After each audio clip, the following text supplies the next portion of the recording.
Baik, akan saya buka. Sebelumnya akan Assalamualaikum warahmatullahi wabarakatuh. Selamat siang, salam sejahtera untuk kita semua.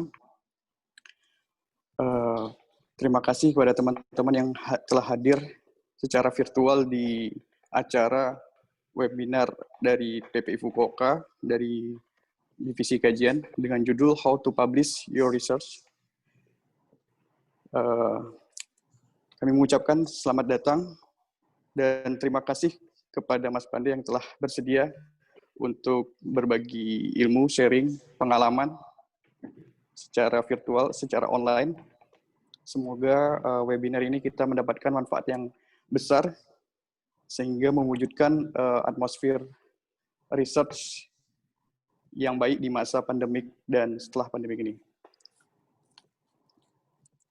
Mungkin akan saya beri waktunya kepada moderator, Mbak Fadila.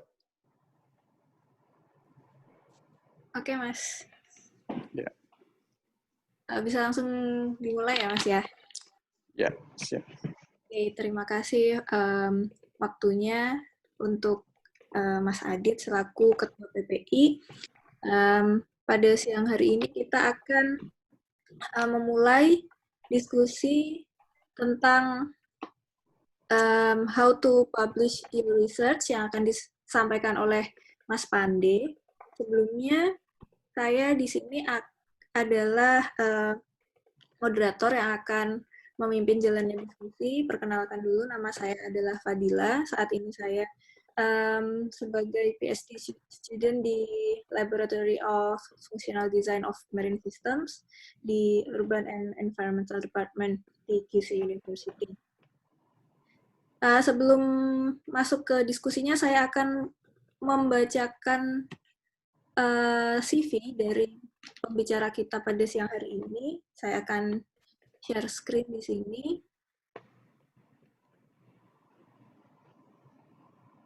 Oke, jadi beliau adalah Mas Gede Pande Wisnu Suyantara. Saat ini beliau di University sebagai Special Assistant Professor di Laboratory of Mineral Processing, Recycling, and Environmental Remediation, Department of Earth Resources Engineering, Faculty of Engineering, QC University.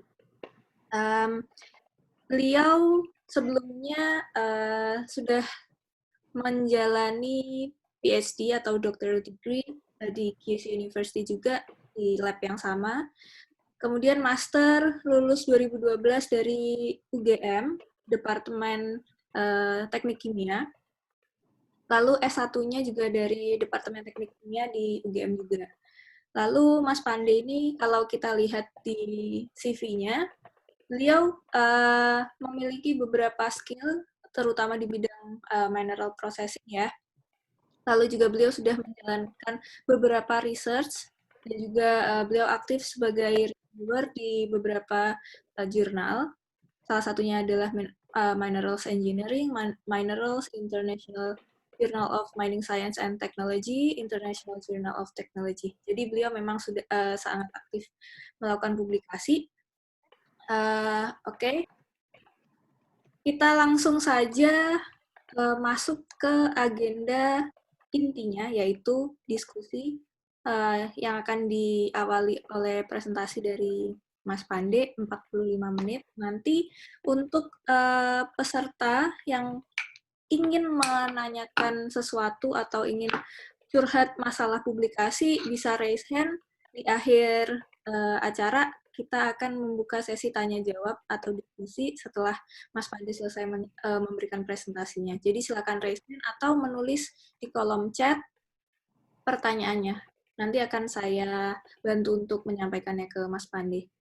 Oke, Mas Pandey, silahkan saya persilahkan untuk memulai presentasinya. Ya, terima kasih Mbak Fadilah dan Mas Adit selaku Ketua PPI Fukuoka, dan terima kasih juga ke PPI Fukuoka atas kesempatan untuk berbagi terkait dengan publikasi ya. Jadi ini sebenarnya materi yang saya sampaikan juga mungkin beberapa waktu yang lalu juga sempat saya share di kegiatan alumni QSU. Jadi mungkin beberapa orang yang tadi saya lihat ada di dalam list viewernya, ada beberapa orang yang sudah pernah mungkin melihat atau mengikuti presentasi saya. Jadi semoga saja ada tambahan-tambahan yang bisa saya berikan untuk meningkatkan pemahaman kita terhadap publikasi. Jadi baik, saya akan mulai presentasi saya.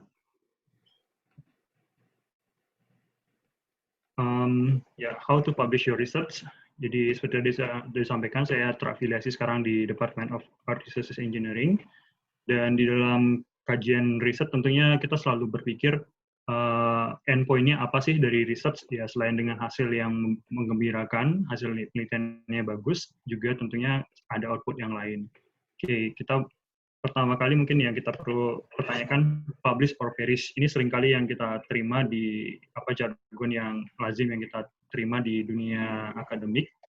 Tapi sebelum kita biasanya di dalam riset, kita selalu berusaha untuk mengidentifikasi problemnya dulu, dan kenapa problem ini penting untuk diteliti ataupun dipecahkan, dan dari hasil penelusuran seluruh problem ini tentunya akan bermuara pada pembahasan atau hipotesis yang ingin kita buktikan. Selanjutnya dari problem ini, kita akan mulai mengarah tentang bagaimana cara untuk mengatasi problem ini, hingga terkait dengan metodenya, apakah reproducible ataupun tidak. Dan pada akhirnya, muara dari research ini seluruhnya adalah bisa dalam bentuk report saja, bisa dengan dalam bentuk paten, scientific journal, ataupun conference. Nah, untuk yang scientific journal kita akan fokuskan di sesi ini, dan ini jadi pertanyaan penting, kenapa sih kita harus share our research? Jadi ya tadi yang saya sampaikan, publish itu tidak hanya dalam bentuk jurnal saja, bisa jadi dalam bentuk proposal, poster, presentasi, ataupun ini juga penting untuk kegiatan-kegiatan akademik lainnya. Yang paling penting adalah satu, kita perlu melakukan publikasi itu untuk menyebarkan hasil penelitian kita. Jadi untuk mengumumkan ke khalayak ramai bahwa kita menemukan ada solusi atas suatu permasalahan yang sudah ada. Berikutnya yang penting adalah mengklaim untuk ide ya. Jadi kita perlu kalau memang itu adalah metode yang baru yang kita miliki untuk solve problem, kita perlu mengklaim ide ini dalam bentuk publikasi. Tapi biasanya sebelum publikasi, kita sudah memprotek ide ini dalam bentuk paten terlebih dahulu. Nah, ini yang paling mungkin buat mahasiswa di S3 ataupun S2 biasanya, saya kurang tahu kalau di Indonesia, tapi kalau di Jepang, S2 mungkin tidak terlalu ketat untuk mendapatkan degree dari publikasi, tapi untuk S3 harus. Jadi, publikasi itu penting bagi mahasiswa S3 untuk mendapatkan final degree-nya. Nah, ini kalau di Indonesia penting juga karena dari publikasi itu bisa digunakan untuk promosi kenaikan pangkat dalam bentuk angka kredit. Dan yang jauh lebih penting adalah networking. Jadi ketika kita mempublish, kita memiliki posisi di suatu komunitas, dan dari komunitas ini kita bisa berkembang lebih jauh untuk bersama-sama memecahkan masalah yang sama dengan komunitas ilmuwan yang lain. Jadi itu kenapa kita harus publish, dan berbagai benefit yang bisa kita dapatkan dari suatu publikasi hasil penelitian. Oke, kita akan berbicara dulu tahapan publikasi yang umum, yang mungkin sebagian besar dari kita sudah paham. Jadi kita mulai dari tahap pertama itu adalah manuscript preparation-nya. Jadi kita menyiapkan manuskripnya. Nanti ada di sini kita akan coba lebih bahas lebih detail. Terus ada jurnal submission-nya, bagaimana mensubmit di satu jurnal. Nanti setelah kita sudah mensubmit ke jurnal, nanti akan masuk ke editornya, di mana para editor ini akan mereview jurnal kita, apakah layak untuk dilanjutkan ke proses berikutnya, yaitu di peer review proses, ataupun langsung di-reject di tahap editor. Nah, ini sangat penting di tahap yang ketiga ini. Kemudian jika kita lolos, maka ada proses review dari beberapa orang reviewer, bisa 2, 3, ada yang 5 orang reviewer, tergantung dari tiap jurnal. Dan dari reviewer ini hasilnya berupa reviewer komen yang bisa jadi hasilnya langsung accepted. Ini sangat sangat beruntung kalau saya bilang kita sekali terima sekali submit, tidak ada revisi yang terlalu penting, langsung diberikan keputusannya diterima. Atau yang lebih normal adalah adanya revision. Nah, ini ada 2 jenis, ada major and minor ya. Jadi ada major revision, ada minor revision. Artinya ketika direvisi, ini artinya pihak editor itu sudah punya pre-decision ya. Jadi bahwa ini publikasi kita layak untuk diterima, hanya butuh direvisi dulu. Nah, tapi yang apesnya, yang jeleknya itu adalah saat paper kita langsung dinyatakan rejected. Dan kembali lagi, kenapa saya berikan diulangi lagi ke manuscript preparation, karena ketika di rejected paper kita, itu tidak berarti prosedur paper kita jadi sampah ya, enggak. Penelitian kita tetap berharga, tapi kita mungkin perlu memahami kenapa di rejected, kenapa ditolak, dan kita bisa menyiapkan manuskrip yang baru dari manuskrip yang sudah di reject ini, sehingga itu manuskrip ini bisa kita lakukan resubmission ataupun kita kirimkan lagi ke jurnal yang berbeda dan mengalami proses yang sama berulang kali. Jadi intinya adalah proses ini sebisa mungkin kita ulangi walaupun sudah di reject gitu. Kita ulangi sebisa mungkin hingga paper kita bisa diterima di satu jurnal. Dan lama seluruhan proses ini bisa berminggu-minggu bahkan berbulan-bulan pada saat jurnal submission hingga ke tahap final decision ya. Jadi publikasi jurnal ini adalah semacam maraton dan kita harus bersiap dengan segala sesuatu yang terjadi di dalam proses ini, sehingga jangan habiskan tenaga kita di awal, tetapi tetap kita termotivasi untuk tetap menulis sambil menunggu hasil dari publikasi kita. Oke, ini tahapan publikasi jurnal, dan sebelumnya saya ingin sampaikan juga beberapa informasi umum yang perlu kita ketahui dalam publikasi. Jadi ada 2 tipe jurnal yang biasanya umum kita ketahui di dalam publikasi ya. Jadi ada subscription based, ada yang open access. Nah, kedua-dua jurnal ini biasanya akan mengalami proses peer review. Jadi selalu akan direview oleh ilmuwan lain atau peneliti yang lain. Tetapi perbedaan mendasarnya adalah di subscription based, akses terhadap artikel yang kita publikasi itu akan dibayar oleh pembaca kita. Jadi setiap pembaca kita mau membaca publikasi kita, dia harus membayar sejumlah uang. Nah, kalau di open access, akses terhadap artikel yang kita publis itu sudah dibayar oleh penulis. Artinya kita yang membayar untuk publikasi. Dengan konsekuensi dari kedua perbedaan ini, artinya apa? Yang open access ini aksesnya akan lebih mudah karena tidak berbayar, pembaca bisa membaca dengan bebas dan cakupannya bisa lebih luas. Sementara yang subscription based, karena artikelnya harus dibayar, tentunya akses lebih terbatas. Misalnya mungkin kalau kita di Indonesia dulu, saya sendiri di UGM belum ada yang berlangganan terhadap jurnal yang terafiliasi Scopus, maka saya akan memiliki akses yang sangat terbatas dan hanya bisa mengakses lewat universitas-universitas lain yang memiliki akses. Nah, perbedaan kedua yang paling penting adalah copyright-nya. Jadi di subscription base ini, copyright itu sepenuhnya milik jurnal. Sementara di open access, copyright-nya ada di penulis. Ini juga berkaitan dengan, misalnya ada dari materi yang kita sudah publish, misalnya di subscription based journal, maka kita harus meminta permission atau izin kepada publisher-nya untuk menggunakan material yang sama, meskipun itu dari paper yang kita miliki. Nah, hal yang berbeda tentunya kita dapatkan di open access. Kita dapat menggunakan sebebasnya apa yang kita sudah publish. Nah, ini yang penting juga mungkin yang kita perlu pemahaman adalah biasanya, ini tidak selalu ya, jadi tidak selalu bahwa subscription based journal itu proses reviewnya cenderung lama. Jadi kalau mungkin ada beberapa statistik yang menyebutkan yang jurnal-jurnal berbayar ini reviewnya bisa mungkin sebulanan, atau misal sampai 2 bulan baru datang proses reviewnya, bahkan bisa sampai 3 bulan, 4 bulan, 6 bulan. Nah, ini cenderung review prosesnya lama. Sementara kalau open access ini sangat cepat kalau saya bilang. Bahkan profesor saya pernah submit di open access, sekarang submit, 2 hari kemudian sudah datang decision untuk accepted. Jadi sangat cepat kalau di open access. Nah, terkait dengan yang open access, karena ada berapa sih cost-nya untuk mempublish di open access, biasanya range-nya dari 150 sampai 5.000 USD, tergantung dari kualitas jurnal yang kita submit dan biaya yang diperlukan untuk satu jurnal untuk memproses publikasi kita. Dan dari dua tipe jurnal ini biasanya kita akan mengarahkan ke database.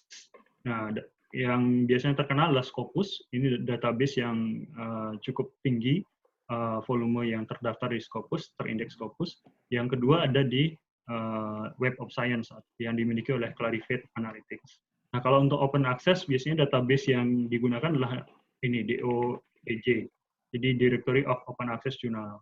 Jadi hati-hati juga yang ingin mensubmit di open access karena biasanya ada kriteria predatory journal ya. Jadi ada jurnal-jurnal yang memakan dari publikasi orang lain sehingga semacam plagiat tetapi dimodifikasi sedemikian rupa. Jadi hati-hati untuk yang open access biasanya ada kecenderungan kita submit tetapi jurnal tersebut belum tentu kredibel. Sehingga kalau untuk mengetahui kredibilitas suatu jurnal kita bisa merefer ke database dari DOAJ.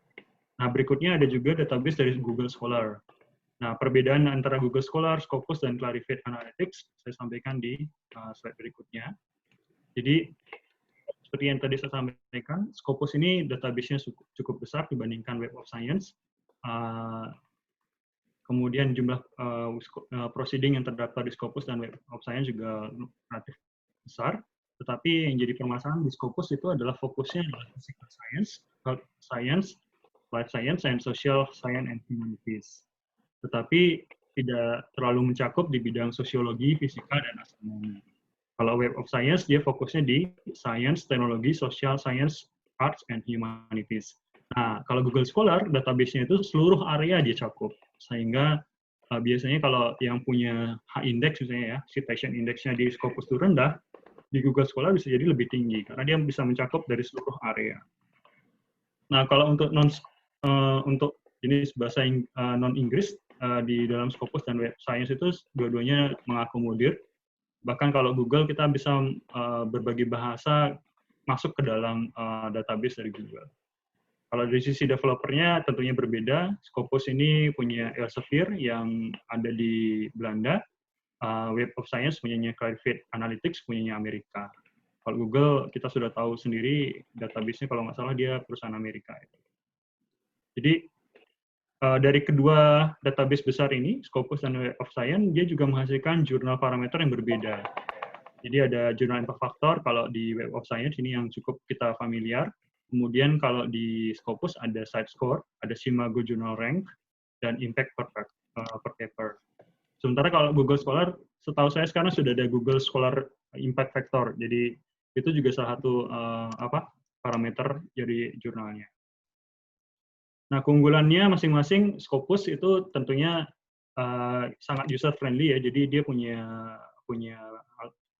analytics yang cukup menarik untuk ditampilkan untuk kita analisis. Kalau Web of Science saya kira masih kurang di bagian sana, tapi dia juga mencakup jurnal yang berpengaruh. Jadi yang reputation-nya itu cukup tinggi. Kalau dari sisi publisher-nya, karena Scopus ini biasanya terafiliasi dengan Elsevier, jadi kurang netral kalau dari sisi publisher ya. Dia mungkin lebih berat kepada publisher. Kalau Web of Science karena dia hanya database, tidak ada publisher yang terafiliasi dengan Web of Science. Nah, kalau Google Scholar itu mencakup seluruh dokumen, bahkan poster, tutorial, presentasi kita itu masuk ke dalam Google Scholar Index. Nah, karena saking banyaknya yang bisa dicakup oleh Google Scholar, ini banyak sumber-sumber yang non-peer review yang masuk ke dalam Google Scholar. Jadi hati-hati untuk menggunakan Google Scholar, karena biasanya yang diakui adalah yang melalui proses peer review, terutama untuk bagian referensi. Oke, itu terkait dengan perbedaan database. ya sekedar pengetahuan umum dulu. Nah, Scopus ini sebagai salah satu contohnya. Ini adalah halaman webnya dari Scopus. Kita bisa mencari berbagai macam kata kunci di sini untuk terkait dengan penelitian kita. Dan ini adalah jurnal yang dicakup oleh Scopus. Ternyata di Elsevier, ada Springer, ada Wiley and Blackwell, and Taylor and Francis, dan segalanya. Dan tadi saya sampaikan, Scopus ini ada di health science, bidangnya life science, social science, dan physical science. Nah, ini juga penting yang perlu diketahui, terutama kalau untuk di Indonesia, adalah ranking jurnal ya. Nah, kalau ranking jurnal, cara paling gampang adalah tinggal masuk ke simago.jr.com.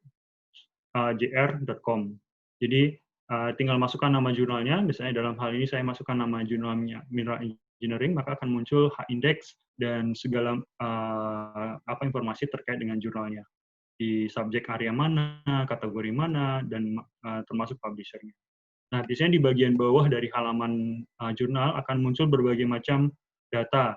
Nah, yang biasanya kalau di Indonesia yang perlu dilihat ini adalah data kuartilnya. Nah, kalau ini warnanya hijau, ini artinya Q1 jurnal. Artinya dia termasuk kuartil pertama atau 25% top jurnal. Nah, kalau ada di kondisi kalau kita runut di tahun 2000-an ini, dia masuk Q2 untuk jenis jenis kategori chemistry. Jadi kalau dia masuk ke kategori yang 50-75% top jurnal. Jadi data ini juga penting, terutama bagi yang di Indonesia, karena ini terkait dengan sistem pengajuan hibah atau pengajuan grant penelitian juga ini sangat berpengaruh, karena kalau kita bisa publish di Q1, tentunya daya tawar kita untuk suatu hibah atau suatu grant penelitian itu sangat tinggi. Jadi ini perlu diperhatikan ketika kita memilih suatu jurnal. Oke, selain dari yang Simago tadi, jurnal ranking jurnal itu juga bisa kita lihat dari Scopus. Tinggal masukkan lagi nama jurnalnya, kita akan dapatkan segala macam parameternya, terutama di bagian bawah sini.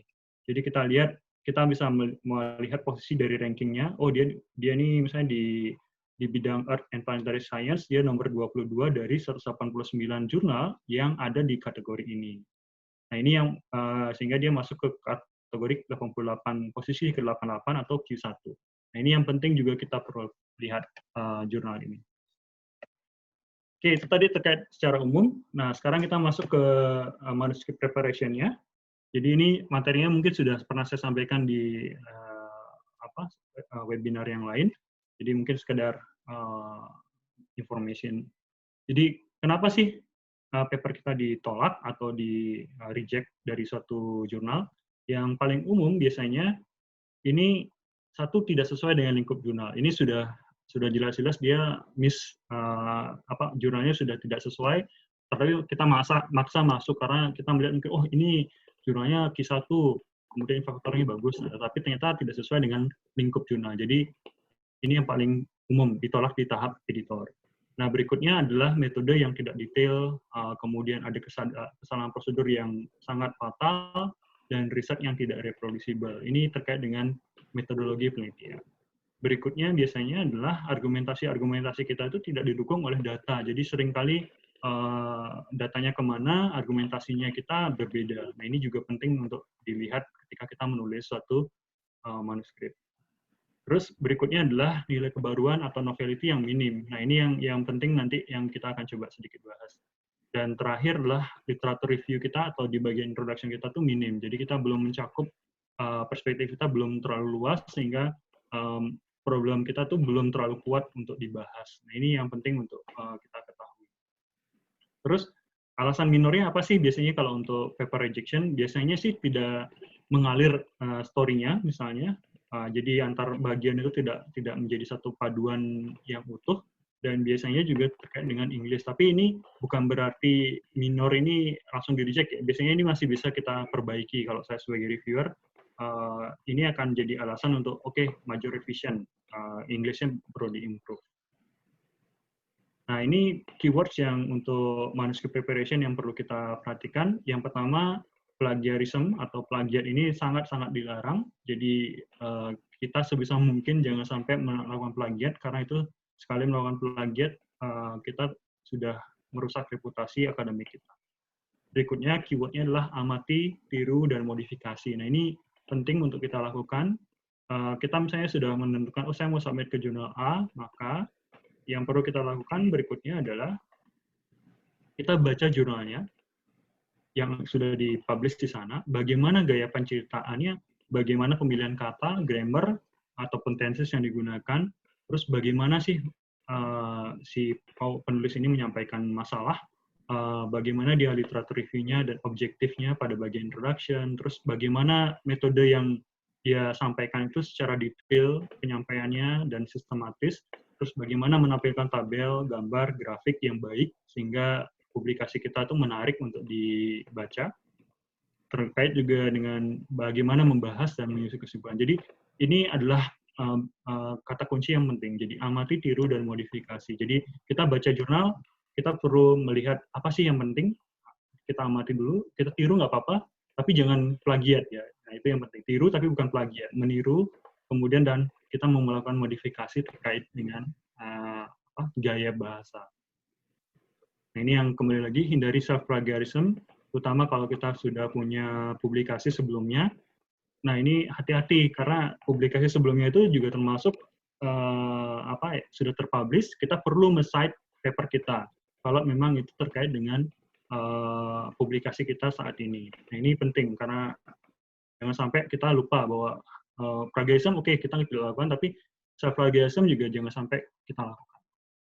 Nah, berikutnya, kata kunci yang berikutnya adalah proofreading. Jadi, baca berulang kali manuskrip yang sudah kita siapkan sebelum dikirimkan ke jurnal. Kemudian, kalau bisa, kita meminta orang lain yang awam terhadap bidang kita, misalnya mungkin saya di bidang engineering, kita coba berikan ke rekan-rekan yang di bidang sosial, silakan dibaca apakah Anda memahami atau tidak. Kemudian, jika mereka sudah memahami, berarti jurnal kita sudah cukup bagus, manuskrip kita sudah cukup bagus. Nah, terakhir adalah supervisor atau pembimbing kita untuk melakukan final check sebelum dikirim ke jurnal. Jadi ini kata kuncinya. Nah, kalau sudah siap, kapan kita mulai menulis manuskrip? Nah, ini yang paling pertama adalah kalau kita sudah mampu menjawab hipotesis penelitian saya apa, kemudian data saya sudah menjawab hipotesis itu belum. Kemudian apakah data tersebut sudah cukup mendukung kesimpulan kita? Dan yang paling penting, apakah eksperimennya reproducible? Jangan sampai datanya sudah terjawab, tapi eksperimennya tidak reproducible. Ini tentunya kita harus melakukan riset lagi. Nah, ini yang paling penting adalah novelitasnya apa sih dari penelitian saya. Jadi terkait dengan novelitas, biasanya kita selalu berkaitan dengan problemnya apa. Di sini saya bagi dua, ada old problem sama new problem. Dan sekarang kita tentunya bertanya metodenya. Nah, metodenya juga ada dua. Ada metode yang old, jadi old method, solve old problem. Ini tentunya novelitasnya rendah. Ada old method, tapi dia bisa menyelesaikan new problem, novelitasnya lebih tinggi. Nah, kalau ada new method terhadap old problem, ini juga novelitasnya lebih tinggi lagi. Dan yang tertinggi biasanya adalah new method untuk yang new problem. Nah, ini artinya novelitas kita sudah cukup, ya mungkin kalau misalnya mau publish di Nature, ini sangat-sangat saya sarankan kalau kita memiliki new method dan new problem. Nah, berikutnya kita mulai persiapan untuk manuskrip dan jurnal yang sesuai. Caranya gimana? Yang pertama, kita harus memahami jenis manuskripnya. Apakah dia artikel yang full length, atau artikel review, atau short communication. Nah, contohnya short communication seperti ini. Jadi ada kebaruan yang sifatnya mendesak, dan perlu kita submit segera untuk mendapatkan pengakuan. Kemudian dia bisa mengklarifikasi atau malah bertentangan dengan teori yang ada, membantah teori yang ada. Sifatnya juga untuk short communication adalah klaim pendahuluan, dan biasanya ditulis singkat dengan full structure yang sama dengan manuskrip. Artinya di sini hanya untuk klaim pendahuluan sifatnya. Jadi penelitian itu tuh, misalnya dalam kasus ini COVID, jadi ada hasil yang preliminarinya, menurut kita ini penting untuk diketahui, tapi data-datanya belum lengkap yang diperlukan untuk publish full paper, maka kita bisa gunakan short communication untuk mengklaim dulu. apa ide kita. Terus berikutnya, untuk mencari jurnal itu gampang. Kita kalau sudah memiliki Google atau ini, kita bisa gunakan beberapa website ini untuk menemukan jurnal-jurnal yang kira-kira sesuai dengan abstrak ataupun title kita. Jadi ada di Elsevier, ada di Springer, ataupun di Wiley. Nah, berikutnya biasanya yang dulu-dulu digunakan adalah dengan cara kita lihat dari di sisi daftar pustaka kita. Jadi ketika kita menulis, daftar pustaka yang terbanyak yang kita cite atau citasi, ini akan jadi potensi yang cukup tinggi untuk kita kirimkan manuskrip kita ke jurnal tersebut. Nah, setelah kita menemukan jurnalnya, kita harus membaca juga author guideline setiap jurnal. Jadi panduannya seperti apa sih dari setiap jurnal? Karena setiap jurnal punya panduan yang berbeda. Tapi untuk khusus Elsevier, ini biasanya dia di author guideline-nya dia bilang your journal, your way. Jadi kita tidak terlalu rumit terkait dengan formatting, terkait dengan struktur, yang jelas sesuai dengan format kita terlebih dahulu ketika submit. Tapi ketika sudah di-accepted atau ada review papernya, di sini mulai melakukan modifikasi sesuai dengan yang disarankan oleh jurnal. Jadi ini tahap jet set-nya. Nah, sekarang kita mulai menulis. Biasanya strukturnya dasar adalah ada title, abstract, keywords, dan ini adalah bagian yang harus berdiri sendiri, dan 3 bagian inilah advertising dari manuskrip kita. Jadi sebisa mungkin buatlah 3 bagian ini semenarik mungkin, karena dia yang akan muncul ketika dicari search engine. Kemudian ada main text-nya, ada introduction, methods, result and discussion, ada conclusion, acknowledgement, references, and supporting materials. Jadi ini struktur dasarnya. Dan kalau kita ingin menyiapkan manuskrip, saya tidak akan mulai dari title, saya tidak akan mengikuti struktur ini, tetapi biasanya saya mulai dari biasanya saya akan mulai dari figure and tables-nya dulu, terus kita mulai metodologinya seperti apa, results, baru mulai discussion-nya, conclusion. Nah, introduction after title ini bagian yang terakhir biasanya saya tulis. Ketika bagian 1, 2, 3 ini, hingga ke-5 ini sudah rampung. Oke. Nah, terus tadi idealnya berapa sih panjang manuskrip yang kita tulis? Nah, kalau untuk suatu paper, biasanya sih 25-40 halaman yang 4 atau folio dengan spasi ganda ya. Termasuk ini sudah termasuk semua data yang esensial yang ingin kita bahas. Nah, kalau berapa detailnya bisa Anda baca nanti di di materi yang akan dibagikan. Tapi ini tidak wajib karena ada beberapa publikasi yang hanya beberapa baris saja sudah cukup untuk melakukan diterima di satu publikasi. Ini saya ambilkan dari jurnal salah satu matematika ya. Jadi hanya sekedar menyampaikan beberapa formula sudah selesai publikasinya. Oke, kita akan mulai membahas persiapannya. Prepare your figures and table. Jadi tabel atau gambar ini sangat berarti ya kalau di publikasi, dan biasanya saya akan menyusun tabel dan figur yang ingin saya sampaikan terlebih dahulu untuk menyusun story flow-nya. Jadi bagaimana publikasi kita akan ditulis pada final produknya. Jadi ini semacam backbone-nya, tulang punggung dari manuskrip kita. Nah, yang paling biasanya yang jadi galau tuh kita mau nambahin tabel atau gambar. Ini jadi perhatian yang sebenarnya gampang-gampang susah. Tapi kalau saya membuat guideline-nya, kalau tabel kita gunakan untuk menampilkan data mentah, sementara gambar atau grafik itu biasanya kita gunakan untuk membandingkan trend. Dan kalau kita sudah menggunakan tabel, jangan kita duplikasi data yang sama dalam bentuk figur. Jadi hati-hati, pilih salah satu saja. Kemudian kalau kita memilih tabel, selalu buat tabel itu sederhana. Jadi perhatikan juga penggunaan desimal, karena di sistem satuan di internasional penggunaan titik sebagai tanda desimal. Terus kalau bisa juga kita format tabelnya sesuai dengan publikasi yang ada di jurnal tersebut. Nah, ini salah satu contohnya. Jadi bagaimana formatting dari tabel yang di atas menjadi tabel yang di bawah. Kita lihat bagaimana penulisan satuan, kemudian juga formatting dari angkanya, semuanya seragam, satu angka di belakang koma, untuk penulisan persentasenya. Oke, Kalau kita memiliki data yang banyak, kalau bisa hindari menggunakan data ini di main text. Kalau bisa kita pertimbangkan di supplementary material. Ini salah satu contoh dari publikasi saya. Datanya memang banyak, tetapi saat itu saya tidak mempertimbangkan sebagai supplementary material ya, karena memang data ini harus saya bahas di dalam main text saya. Jadi, tetapi kalau sekarang saya melihat ini lagi, publikasi yang sudah saya lakukan, wah ini harusnya bisa jadi supplementary material, biar tidak mengganggu di aliran story yang saya buat di manuskrip.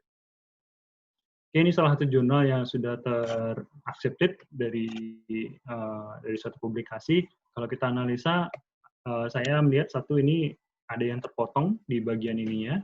Kemudian yang berikutnya, angka ini sebisa mungkin kalau bisa terlalu banyak angkanya sehingga bisa menimbulkan misperception. Jadi kalau bisa mungkin kita tampilkan angka ini dalam bentuk berapa? Lebih saintifik, misalnya 1,6 kali 10 pangkat min 3 atau segala, untuk memudahkan pembaca memahami arti dari suatu angka. Oke, itu terkait dengan tabel, berikutnya terkait dengan grafik. Nah, grafik ini harus jelas dan dia bisa berdiri sendiri. Misalnya, tanpa perlu kita membaca main text-nya, kita sudah memahami apa yang ada di dalam grafik ini. Dan biasanya itu diterjemahkan dalam bentuk caption dari figur. Ini adalah salah satu contohnya.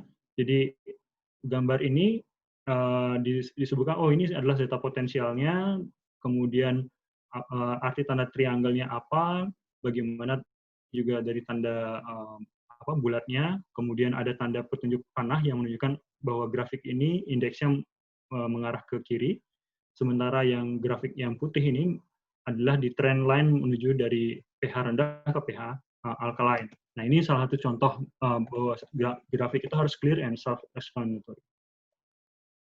Terus, hindari gambar yang terlalu ramai, jadi gunakan label x-axis dan y-axis secara proporsional. Ini adalah salah satu contoh. Ini data yang saya miliki sebelum saya mulai publikasi. Jadi, seluruh hasil penelitian saya plot di dalam satu grafik ini. Tentunya ini terlalu ramai kalau kita mengacu pada kriteria tadi. Kemudian ada aksisnya terlalu ramai juga dari sisi tick-nya atau titik kecil di sini, dan font-nya terlalu kecil. Nah, lalu kita lihat hasil setelah publikasi. Saya split dua data ini menjadi data yang berbeda, dua grafik yang berbeda. Font x-axis dan y-axisnya sudah jauh lebih baik daripada yang di atas, dan ini much more clear ya, lebih jelas untuk melihat apa yang ingin saya bandingkan di dalam grafik ini. Nah, yang penting selain itu adalah error bar, legend, karena ini yang untuk memenuhi clear and self-explanatory. Kemudian juga jangan menggunakan font yang terlalu kecil. Nah, biasanya kalau saya review, biasanya adalah figur yang ditampilkan itu cukup kecil, sehingga kita menyulitkan kita untuk membaca berapa sih angka ini. Nah, ini harus hati-hati, terutama karena reviewer itu tidak seluruhnya muda ya. Ada yang sudah profesor, ada yang mungkin penglihatannya sudah tidak bagus. Nah, sehingga kita mempermudah kinerja reviewer kita dengan meningkatkan ukuran dari gambar yang kita tampilkan di dalam manuskrip. Jadi ini perlu diperhatikan juga. Terus hati-hati juga dengan penggunaan line dan histogram plot. Jadi kapan kita menggunakan line plot, kapan menggunakan histogram.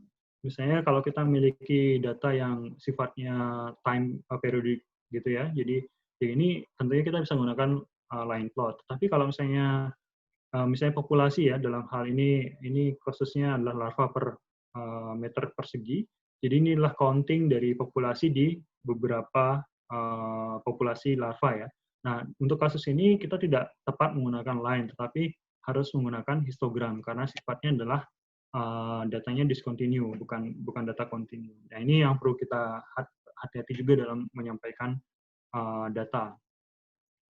Nah, ini juga penting triknya, penggunaan warna hitam putih kalau untuk versi off-print-nya, sedangkan untuk yang berwarna biasanya kita gunakan yang versi online-nya. Nah, ini penting karena untuk gambar yang berwarna biasanya jurnal akan mengenakan biaya tambahan untuk publikasi di off-print. Jadi untuk mengakali ini kita gunakan yang black and white version-nya. Nah, untuk foto yang jelas kita harus memberikan label yang jelas, ada skalanya, resolusi fotonya juga bagus, dan kalau bisa kita gunakan juga legend untuk memperjelas gambar. Oke, nah untuk pembuatan figur biasanya Excel itu oke. Biasanya Excel adalah sesuatu yang sangat familiar kita gunakan pembuatan figur, tetapi biasanya sifatnya less flexible. Kalau di beberapa kali publikasi saya cenderung menggunakan software yang misalnya iGold Pro atau Origin untuk membantu meningkatkan kualitas figur yang saya gunakan. Memang ini software yang berbayar, tapi saya kira worth it untuk kita coba untuk meningkatkan kualitas dari figur. Oke, bagian yang kedua ini terkait dengan write the methods. Jadi metode ini kata kuncinya adalah reproducible. Artinya ketika orang lain mencoba metode kita, dia bisa menghasilkan hasil yang kurang lebih sama. Sehingga hasil riset kita bisa ditiru di berbagai tempat oleh berbagai macam ilmuwan. Jadi yang tadi saya sampaikan, bagaimana problem ini di-solve, apakah dia menggunakan metode lama atau metode baru. Kalau dia metode lama, tinggal sampaikan aja metode yang kita gunakan dalam supporting material ataupun sedikit di bagian metodologinya. Kemudian kalau memang di dalam metode ini kita perlu menguraikan seluruhnya, prosedur penelitian secara detail, sistematis, dan juga eksak ya. Jadi tidak ada kira-kira di dalam metodologi. Terus dia tidak boleh menimbulkan makna ambigu yang bisa menyebabkan reviewer itu salah mempersepsikan dari metode yang kita lakukan. Nah, ini yang penting adalah kalau kita menggunakan metode statistik di dalam penulisan kita, sampaikan apa metodenya dan berapa confidence levelnya ataupun error yang terjadi selama penelitian itu perlu disampaikan secara lugas di dalam metodologi. Terus ini yang biasanya jadi kekurangan. Biasanya kita malas menuliskan bahan-bahan atau alat secara detail ya, terutama dari sisi siapa produsennya, model peralatannya bagaimana, tipe kemurniannya gitu. Nah, tetapi yang perlu saya garis bawahi bahwa metode ini adalah bagian yang awal dicari oleh reviewer ketika dia mereview paper kita. Nah, ketika metodenya sudah salah, bahkan mungkin kurang detail, reviewer bisa jadi enggan untuk membaca lebih lanjut. Ini masih perlu revisi dulu. Maka dia akan memberikan major revision, metodenya belum bagus. Nah, ini hati-hati. Hanya dengan kesalahan di metode, karena keengganan kita, reviewer bisa jadi sudah lakukan rejection. Oke, kemudian berikutnya kita tuliskan hasilnya. Nah, ini yang paling penting adalah kita menyusun hasil harus mengikuti rangkaian metodologi. Jadi misalnya metodologinya kita tuliskan A, B, C gitu loh dalam metodenya, maka pembahasannya pun mengikuti pembahasan A, B, C. Misalnya kalau kasus saya A itu ada flotasi, B itu adalah ada analisis permukaan, C itu ada analisis terkait dengan muatan permukaan, maka susunannya akan sama ketika kita membahas. Maka di pembahasan A ada hasil dari flotasinya, B-nya ada hasil dari analisis permukaan, dan C-nya ada hasil dari muatan dari permukaan. Nah, ini yang perlu kita pahami. Terus, tidak semua data kita harus tampilkan, cukup data-data yang sifatnya representatif dari dalam penelitian kita. Kalau memang ada yang banyak data yang ingin kita sampaikan, pertimbangkan untuk sampaikan di supporting materials. Terus, nah ini yang penting juga, biasanya kita kalau ingin mengejar kuantitas ya, kita melakukan splitting the data. Jadi kita membagi data penelitian kita dalam beberapa publikasi, tetapi sebenarnya saling terkait dengan satu sama lain gitu. Nah, kalau saya cenderung menghindari hal semacam ini karena biasanya kualitas dari suatu publikasi itu lebih dipentingkan ketimbang kuantitas. Jadi kalau kita bisa memberikan satu cerita yang utuh terhadap suatu publikasi dari data-data yang kita gunakan, itu akan lebih baik daripada ceritanya kayak separuh-separuh. Kalau misalnya kayak kita mungkin nonton drama Korea gitu, hanya bagian satu nanti lanjut di bagian kedua. Nah, ini kan kayaknya ada kurang pas kalau bagi saya. Nah, kita mungkin harus hindari hal yang semacam itu. Jadi ini hanya sekedar fix, jadi gunakan subheading untuk mengelompokkan data hasil penelitian, dan hindari penggunaan citasi di dalam bagian ini. Karena kita hanya menyampaikan results ya. Nah, ini salah satu contoh yang saya ambilkan dari jurnal Indian Journal Plastic and Surgery. Jadi ini adalah data tabelnya, dan dia hanya membahasakan datanya, jadi tidak membahas. Jadi hanya membahasakan tabel yang dia peroleh. Dan di sini kita lihat tidak ada citasi yang muncul di dalam results-nya. Terus berikutnya terkait dengan aturan statistik. Jadi tunjukkan semua uji statistiknya dalam penelitian. Misalnya kita menggunakan mean dan standard deviation-nya berapa, atau kita gunakan median atau dan interpercentile range-nya. Jadi ini hanya untuk aturan penulisan statistik. Terus berikutnya kita terkait dengan penulisan discussion. Nah, kalau tadi membahasakan data, berikutnya kita perlu membahas datanya. Jadi dalam membahas data jangan lagi sampaikan hasilnya gitu. Jadi hanya membahasakan data. Hanya membahas data. Jadi pembahasan ini harus didasarkan pada data ya, dan hindari pernyataan-pernyataan yang spekulatif, imajinatif, ataupun yang tidak didukung data. Nah, kalau pembahasan yang baik biasanya memenuhi, kalau kita sudah bisa menjawab 4 pertanyaan ini. Apakah data penelitian kita telah mendukung hipotesa, apakah objektif dari penelitian kita sudah terjawab, atau interpretasi data sudah dilakukan dari berbagai sudut pandang, tidak hanya berdasarkan sudut pandang kita, tetapi juga ada kelengkapan dari sudut pandang yang lain. Apakah hasilnya konsisten dengan publikasi yang sejenis? Nah, ini penting untuk melakukan cross-check dari publikasi-publikasi sebelumnya. Ini yang tadi yang saya sampaikan, lakukan studi komparasi dengan publikasi-publikasi sebelumnya. Terus, yang penting di dalam discussion ini adalah menjawab kenapa. Karena beberapa penelitian yang dilakukan, yang saya lakukan review itu, biasanya dia hanya membahas data, tapi lupa membahas kenapa data itu seperti itu.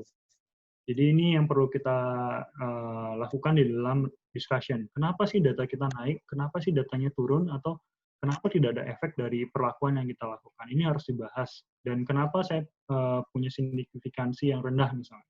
Ini harus dilakukan di dalam discussion. Berikutnya, hindari kata-kata yang tidak spesifik, misalnya higher temperature, at a lower rate, atau a little effect. Nah, ini hati-hati.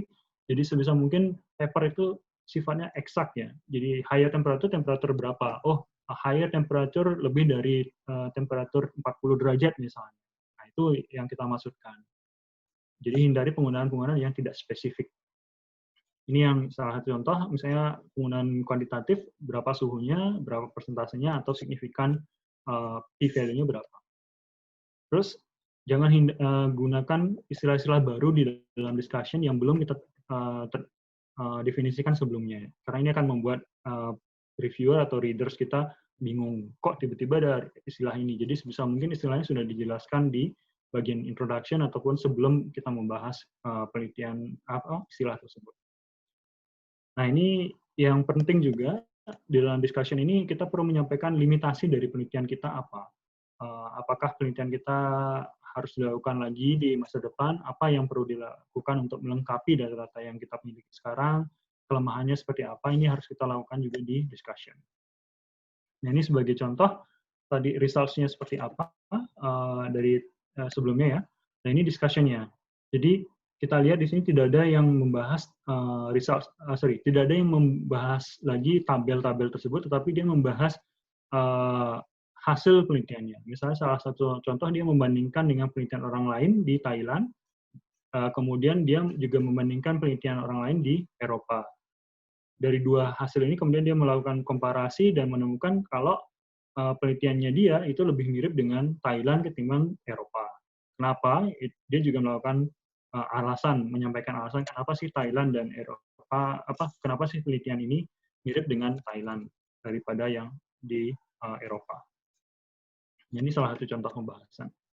Ini juga salah satu contoh pembahasan, tapi yang perlu saya garis bawahi adalah ada kalanya jurnal itu meminta result and discussion di dalam satu bagian ya, bukan terpisah seperti yang tadi yang saya berikan contoh. Jadi ada salah satu jurnal result and discussion-nya jadi satu kesatuan. Jadi kita membahasakan data dan kita juga langsung membahasnya. Misalnya dalam kasus ini figure 1A ini menunjukkan, oh ini trennya turun recovery-nya. Dan kenapa ini turun, kita langsung bisa lakukan pembahasan di dalam satu paragraf ini. Terus setelah kita mampu menjawab semua dari sisi pembahasan, maka berikutnya kita tulis adalah conclusion-nya. Jadi di dalam conclusion ini yang perlu dihindarkan adalah jangan lagi menulis hasil ya, dan conclusion ini harus menjawab objektif dari penelitian. Apa objektifnya itu yang kita jawab di dalam conclusion, hasil-hasil utamanya apa sih dari penelitian ini, dan apa yang perlu dilakukan di masa depan untuk memperbaiki atau mengimprove dari hasil penelitian yang kita pilih. Ini juga perlu dibahas di conclusion. Jadi ini kesalahan umum di conclusion adalah mengulangi dari abstrak, dia mengulangi membahas hasil, dan yang paling parah adalah ada pernyataan-pernyataan di conclusion yang tidak didukung oleh data. Jadi spekulatif pembahasan di conclusion. Jadi ini yang kita harus hindari di membahas conclusion. Biasanya sih untuk conclusion ini panjangnya hanya satu paragraf ya. Jadi benar-benar point by point apa yang temuan kita, problemnya apa, temuan untuk solve problemnya seperti apa. Oke, ini salah satu contoh conclusion-nya dari yang tadi yang kita bahas. Jadi tadi ada results-nya terkait dengan injury atau kecelakaan di India yang sesuai dengan Thailand hasilnya setelah dibahas. Kemudian, nah setelah kita menulis conclusion, kita baru melangkah ke introduction. Karena apa? Karena biasanya introduction ini kita perlu membaca lebih banyak literatur atau publikasi-publikasi sebelumnya dan menggabungkannya dalam satu kesatuan paragraf yang utuh. Dan ini tidak mudah gitu. Jadi kita perlu melakukan penulisan introduction ini butuh waktu yang cukup panjang. Dan introduction ini kita perlukan untuk meyakinkan readers kita apa sih yang kita lakukan ini sangat berguna untuk mereka baca, untuk mereka terapkan di solving problem mereka. Jadi introduction yang baik itu biasanya kalau kita sudah bisa menjawab pertanyaan 5 pertanyaan ini ya. Jadi apa sih problem yang ingin kita pecahkan? Kira-kira sudah ada solusi terhadap problem ini belum di publikasi sebelumnya? Jika sudah ada, apa solusinya? Jika belum, maka ini jadi novelitas yang sangat tinggi buat kita karena belum ada yang bisa memecahkan problem itu. Terus kira-kira apa sih kalau solusi-solusi yang ada ini, apa kelemahannya, apa kelebihannya? Ini yang kita juga perlu bahas, dan apa yang ingin Anda capai dari penelitian ini dalam hal disampaikan dalam bentuk objektif. Terus kalau bisa gunakan referensi di dalam introduction ini dari publikasi yang terbaru, biasanya 5 atau 10 tahun yang sebelumnya, dan usahakan publikasinya dari yang peer review proses, yang melalui peer review proses, bukan dari misalnya hasil hasil presentasi atau hasil conference yang tidak melalui peer review, maka jangan gunakan itu. Kemudian yang penting adalah original ya, jadi bukan paper-paper yang plagiat, terindikasi plagiat atau termasuk dari predatory journal. Kemudian, nah ini yang tadi saya sampaikan, jadi jangan gunakan yang tidak melalui proses peer review ataupun dalam bentuk short communication, karena short communication kan hanya untuk klaim sejenak ya, masih perlu dilengkapi dengan data-data yang lain. Terus yang penting juga, ini kalau di Indonesia kita ingin mengejar H-index atau mungkin meningkatkan meningkatkan ketenaran kita, biasanya kita melakukan self-citation yang berlebihan. Nah ini hati-hati. Self-citation silakan, tetapi jangan sampai berlebihan kalau apalagi yang papernya tidak terkait dengan penelitian yang kita lagi tulis. Jadi ada beberapa kasus dia dalam satu baris kalimat self-citation-nya itu bisa sampai 20-an self-citation. Nah ini yang hati-hati, itu terlalu excessive self-citation. Oke, itu yang tadi. Terus untuk introduction biasanya kita akan menyusunnya dari sifat yang global dulu, baru mengarah ke khusus ya, kemudian diakhiri dengan objektif dari penelitian ini. Ini salah satu contohnya.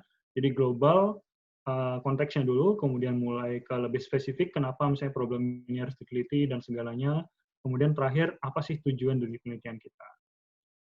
Kemudian, kalau bisa hindari menulis introduction yang terlalu panjang. Saya pernah menulis introduction yang sangat panjang, sampai reviewer atau readers ini jadi kehilangan konteks dari permasalahannya. Kamu mau ngapain sih dari penelitian ini? Jadi, sebisa mungkin kita menulis introduction juga concise, jadi tepat ya. Tidak terlalu panjang, tidak terlalu pendek juga. Artinya kalau terlalu pendek juga artinya kita masih belum mencapai perspektif kita belum terlalu luas,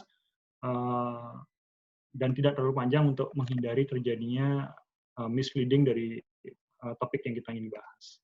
Dan yang paling penting, introduction itu bukan pelajaran sejarah, jadi kita tidak harus menulis dari zaman-zaman dulu, cukup yang up to date terkait dengan penelitian kita.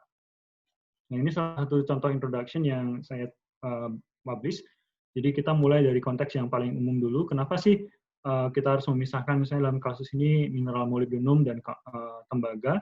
Kemudian berikutnya kita memberikan konteks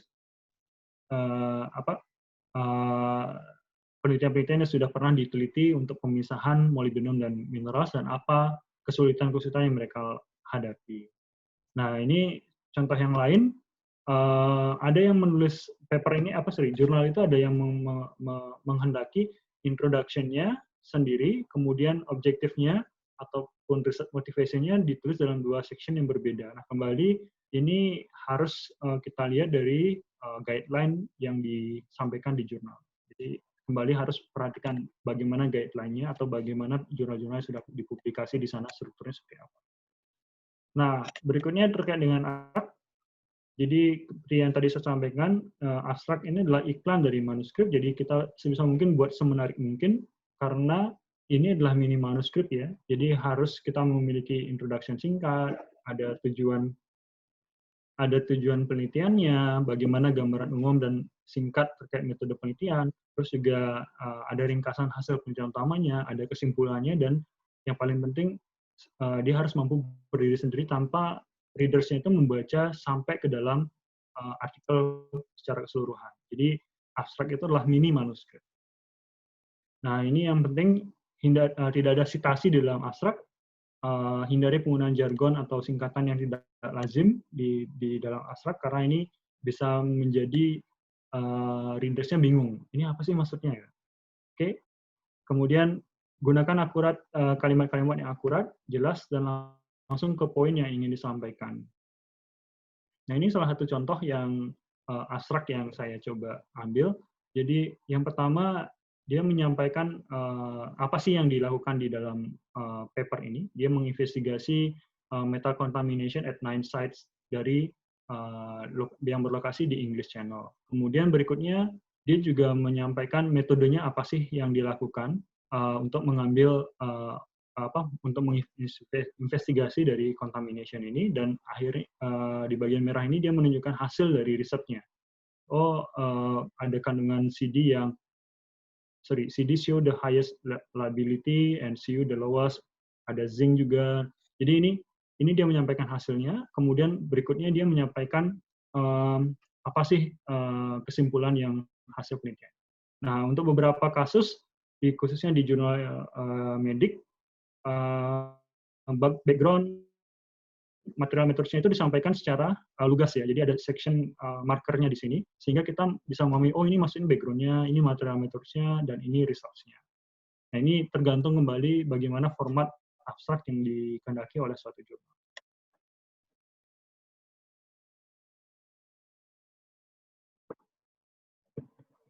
Nah, setelah kita menulis abstrak, berikutnya tentunya harus memilih jurnal yang sesuai ya.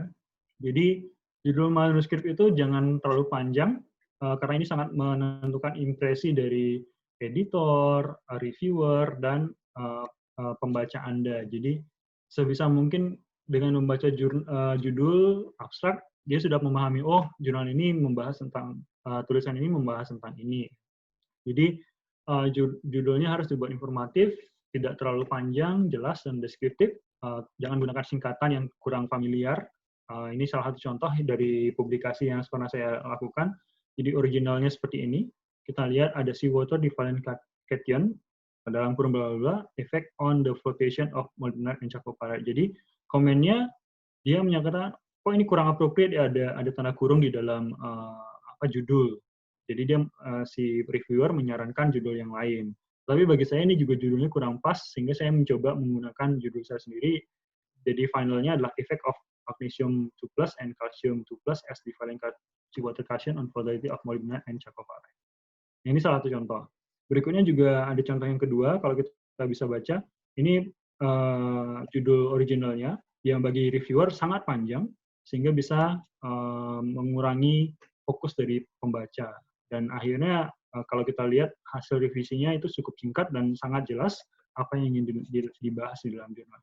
Jadi judul Anda sangat menentukan seberapa atraktif paper Anda. Nah, ini keywords. Ande, 5 menit lagi ya, Mas? Oh ya, siap. Terima kasih. Ya, jadi untuk keywords ini juga penting karena untuk indexing, tapi biasanya zaman sekarang hampir seluruh bagian dari teks Anda bisa jadi keywords, jadi saya kira nggak terlalu terlalu kita fokus. Jadi intinya untuk keywords ini hindari menggunakan kata-kata yang sudah ada di dalam judul ataupun abstrak. Jadi jumlah keywordnya juga berbeda-beda tiap jurnal. Sehingga kembali gunakan keywords Anda sebisa mungkin untuk membuat manuskrip Anda lebih terkenal. Nah, ini untuk acknowledgement, saya rasa tidak terlalu banyak yang kita perlu bahas. Yang paling penting adalah kita memberikan ucapan terima kasih ke pemberi dana, pemberi grantnya, ataupun yang membantu kita dalam riset. Ini salah satu contohnya terkait dengan pemberi dana ataupun orang-orang yang membantu kita dalam penelitian. Nah, untuk penulisan reference, biasanya kita gunakan, kalau saya sih sarankan untuk menggunakan beberapa software yang biasanya tersedia gratis, seperti Mendeley atau Zotero, untuk membantu kita menuliskan reference kita tanpa harus susah-susah mencari format yang sesuai untuk satu jurnal ya. Jadi, misalnya, ini kadang kita menggunakan format yang angka, numerik, ataupun name of authors-nya dituliskan secara lengkap. Nah, ini dua contoh ini bisa kita solve dengan mudah menggunakan software-software yang sudah tersedia sekarang. Nah, terkait dengan authorship, mungkin saya coba persingkat di sini. Jadi authorship ini penting, biasanya kalau sekarang sudah mulai di beberapa publikasi itu mensyaratkan apa sih kontribusi dari setiap author. Nah, ini penting karena mungkin ada kecenderungan sekarang cuma nempel nama ya, jadi sebisa mungkin kita tuliskan bagaimana sih kontribusi tiap orangnya, dan biasanya sih yang menulis dan meneliti datanya dia menjadi penulis utama. Kemudian umumnya supervisor ataupun prinsipal investigator itu adalah menjadi penulis di akhir. Kemudian hal yang penting yang perlu disampaikan adalah ini cuma teknis saja, jadi sebisa mungkin kita berikan line number di dalam manuskrip kita, sama terkait juga page number. Kalau bisa, alamat institusi juga diberikan lengkap. Yang perlu kita cek juga nomor table dan gambar dalam manuskrip itu sebisa mungkin ada kesesuaian, ada penggunaan istilah yang konsisten, dan unit yang sama ya. Jadi misalnya menggunakan mol per liter, jangan tiba-tiba jadi molar, atau mililiter tiba-tiba jadi liter. Nah, ini yang penting yang kita perlu buat konsisten. Nah, ini terkait dengan Inggrisnya, kita proofreading-nya. Saya coba menggarisbawahi bahwa kita bisa menggunakan jasa-jasa beberapa editing profesional, ataupun sekarang ada Grammarly yang bisa membantu kita untuk membantu mengimprove Inggris kita. Tetapi intinya coba kita minta orang lain yang awam terkait bidang kita, kalau dia sudah memahami tentang manuskrip kita, artinya sudah cukup baik untuk disubmit ke jurnal. Nah, ini terkait dengan jurnal submission. Jadi ini submission list-nya. Selain main artikel, ada highlights yang perlu kita submit, ada graphical abstract, cover letter-nya, dan terakhir ada list of reviewer ya, yang penting kita perlu submit. Ini contoh highlights, jadi dia hanya kalimat singkat terkait dengan main point yang kita ingin sampaikan atau kita dapatkan dari penelitian kita. Nah, ini contoh salah satu graphical abstract, tidak harus, tetapi beberapa jurnal menghendaki ada graphical abstract untuk mempermudah readers-nya memahami research kita. Nah, ini contoh cover letter yang biasanya mungkin beberapa audiens ingin melihat bagaimana sih cover letter yang dimaksud. Nah, biasanya ada editor jurnalnya, kemudian apa yang ingin kita sampaikan, kita ingin submit publikasi kita, apa temuan utamanya, kita sampaikan secara brief di sini, dan kita sudah memahami aturan main dari jurnal tersebut dan ingin menyampaikan berapa reviewer di sini. Itu contohnya. Nah, ketika kita ingin submission, ini salah satu contoh menu yang ada di Elsevier. Jadi kita bisa menggunakan submit new manuscript untuk melakukan proses submission. Nah, di sini biasanya kita akan diminta untuk menuliskan seluruh authors yang ada di manuskrip kita, dan nanti kita bisa mengupload seluruh highlights, main artikel, kemudian graphical abstract itu di bagian attached file. Nah, ini yang biasanya mungkin gambaran, hanya sekedar gambaran saja. Oke, ini terkait referensinya yang saya gunakan untuk presentasi kali ini, dan mungkin kita akan lebih banyak membahas di session Q&A selanjutnya. Jadi, happy writing, dan terima kasih atas perhatiannya selama presentasi saya, dan mohon maaf kalau ada yang kata-kata yang kurang berkenan. Oke, Mbak Dila, silakan. Baik, terima kasih atas presentasinya. Sangat komplit ya, itu tadi mulai dari tahap penulisan sampai bagaimana submit ke jurnalnya. Terus juga kita di sini sudah ada beberapa pertanyaan masuk, Mas Pande. Yang pertama itu adalah pertanyaan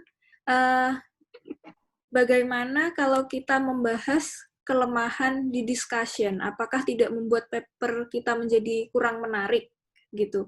Terus bagaimana cara menanggulanginya? Karena kan kita sebagai penulis kan pengennya paper ini penelitian kita sempurna gitu ya Mas, ada novelty-nya, tapi ternyata pasti di dalam melakukan research-nya ada kelemahan sendiri dari risetnya. Nah, kalau itu ditulis, kira-kira apakah tidak membuat paper kita jadi kurang menarik gitu?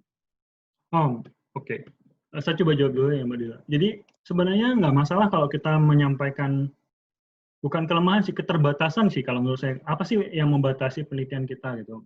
Sisi lemahnya pasti ada gitu. Dan orang lain pun tanpa harus membaca, kalau yang memang sudah pengalaman di bidang itu pasti memahami gitu. Oh, ini ada yang belum disampaikan di paper ini.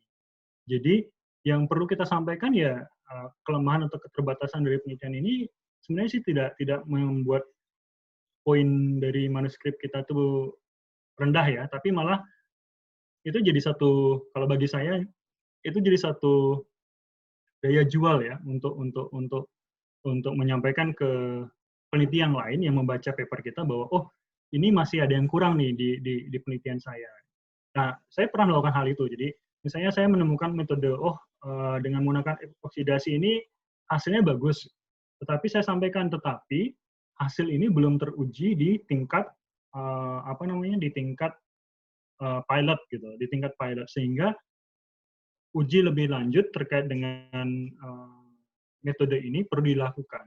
Artinya ini saya menyampaikan kelemahan saya di sana gitu. Tapi saya menyampaikan dengan cara yang lugas dan jujur. Oh, ini saya masih belum melakukan pilot test, sehingga hasilnya belum teruji di tingkat yang lebih tinggi. Nah, saya rasa mungkin caranya saja yang penting yang perlu ditekankan. Jujur tapi tidak langsung jujur banget gitu loh. Tapi jujur kita mencoba diplomasi juga dengan kejujuran. Seperti itu kurang lebih, Adila. Oke, Mas. Terima kasih. Jadi kita harus jujur dalam menyampaikan hasil dari riset kita, tapi jangan menjatuhkan diri sendiri gitu juga ya, Mas, kira-kira? Iya. Jadi sebisa mungkin ya itu tadi, jujur yang berdiplomasi. Jadi ya kita pengen jujur, ada yang kelemahan, tapi jangan sampai ya jujur banget lah, jangan gitu. Kata-katanya aja yang kita mainkan. Iya. Benar juga. Jadi biar sebenarnya kalau kita mengutarakan kekurangan atau kelemahan dari riset kita pun juga menjadi lebih menarik gitu ya Mas dari sisi readers juga. Jadi ada isinya memang paper ini memang sudah dilakukan dengan baik gitu sampai bisa menemukan kekurangannya gitu. Karena biasanya kalau terkait dengan publikasi, kalau ada yang menemukan solusi yang super wah, maksudnya dalam artian wah ini kayak tidak ada celah gitu, orang bakal aware gitu. Kok agak ada yang aneh di sini, terlalu too good to be true. Ya, Mas. Nah, terlalu sempurna. Jadi kayak ibaratnya ada makhluk, wah ini kok sempurna banget ya gitu. Nah, itu pasti ada sesuatu yang mengintrigi. Jadi, kok kayaknya ada sesuatu yang kurang di sini. Nah, itu ya. Oke, terima kasih ya Mas. Selanjutnya ada pertanyaan juga mengenai paper yang terreject, Mas.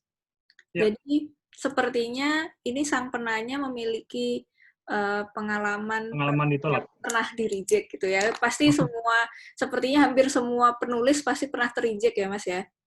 Nah, pertanyaannya lebih ke apa ya? Bukan ke teknikalnya, tapi gimana sih Mas kalau misalkan paper kita ke-reject itu pasti down banget kan kita. Gimana cara meningkatkan semangat lagi gitu biar kita kita resubmit, kita perbaiki papernya gitu Mas. Sebenarnya sih rejection itu semacam hal yang wajar ya. Kalau kita lihat persentase di jurnal-jurnal yang terafiliasi Scopus atau Science Direct itu misalnya kita lihat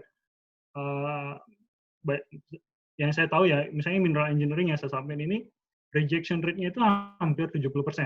Artinya apa? Lebih banyak yang di-reject ketimbang yang diterima. Nah, ketika kita mau mencoba submit ke jurnal, kita harus aware dengan namanya statistik dari satu jurnal ya. Jadi di beberapa jurnal itu menampilkan seberapa cepat dia review, seberapa cepat dia mulai publikasi, dan berapa yang diterima. Jadi kalau kita sudah paham, di paper yang saya mau submit jurnal ini rejection rate-nya misalnya 80% gitu. Oke, berarti saya siap-siap lah masuk ke 80% yang di-reject. Nah, ini persiapan pertama. Jadi siap-siap dulu lah. Kita memandang, terlalu ini nih, keras ya. Ada juga yang mungkin kalau yang kasus open access, dia rejection rate-nya rendah. Cuma misalnya 20% di-reject gitu. Artinya 80% accepted. Nah, di kasus-kasus ini kan kita mayoritas saya bisa masuk ke jurnal ini. Misalnya seperti itu. Itu pertama. Nah, kedua, kalau kita pahami rejection itu bukan berarti paper kita jelek gitu atau penelitian kita jelek. Enggak. Kalau bagi saya tuh rejection itu artinya itu editor memberikan kesempatan kita untuk mencari yang lebih baik ya. Kurang lebih seperti itu sih bayangan saya. Karena saya beberapa kali pernah mendengar testimoni ya, dia mungkin di-reject di paper yang Q2 misalnya. Tiba-tiba setelah di-reject, dikasih alasannya apa dari rejection itu, kamu mungkin jurnalnya ini kurang ini, atau manuskripnya kurang terlalu banyak membahas.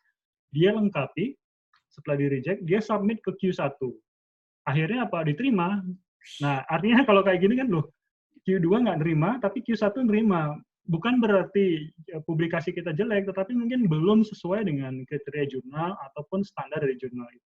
Sama lah, mungkin jadinya nggak usah sedih hati ketika di-reject, ya cari jurnal yang lain gitu. Kalau ditolak ya coba lagi, propose lagi gitu, sebisa mungkin. Artinya itu sih, teman-teman saya banyak kok, terutama yang di satu lab ini, dia hari ini di-reject, kemudian dia revise, hari ini juga di-submit lagi. Itu saking apa ya, saking mungkin dia merasa, rejection itu sesuatu yang lazim lah bagi dia. Jadi ya sudah, dia langsung submit dan setelah itu diterima gitu. Jadi bukan sesuatu yang bukan sesuatu yang aneh gitu. Apalagi kita melihat presentasinya 80% atau 70% ditolak gitu. Wah sudah lah, nggak usah neko-neko lah ya gitu. Tapi intinya tetap ada 30% yang bakal diterima. Nah, kita belajar gitu. Biasanya kalau di-reject, mereka akan menyampaikan kok, alasan kamu di-reject itu apa. Jadi mungkin fair lah ya. Dia adil kok memberikan alasan penolakan. Bukan tiba-tiba, kalau mungkin pacaran kita putus ya, nggak ada alasan sama sekali misalnya. Kita kan bingung. Nah, kalau di-rejection di jurnalnya lebih baik lah. Ditolak, tetapi dikasih detail alasan kenapa ditolak. Bagi saya gitu. Iya, Mas. Oke, jadi gitu. Kita harus move on dari rejection itu ya. Biar kalau berlama-lama sedih juga akhirnya nggak publikasi gitu ya, Mas ya. Malah merugikan diri sendiri juga. Oke, kita lanjut ke pertanyaan selanjutnya. Ini dari Mavindra. Izin bertanya, saya pernah membaca di paper Elsevier ada kalimat holding for several time. Di situ tidak disebutkan waktu dengan spesifik. Bagaimana menurut Bapak? Terima kasih. Sebentar, jadi status paper tentunya. Oke, statusnya gimana? Holding for several time.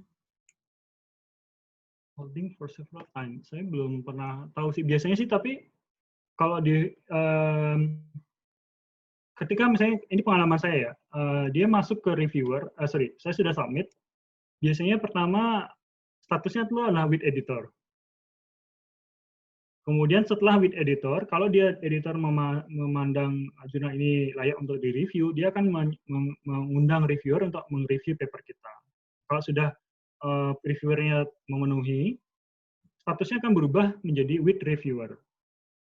Kemudian ketika reviewer sudah selesai melakukan proses review, artinya mungkin ada 2 atau 3 reviewer, ini semuanya sudah memberikan hasil reviewnya, statusnya berubah, require reviewer has been achieved. Jadi jumlah minimum untuk decision sudah terpenuhi.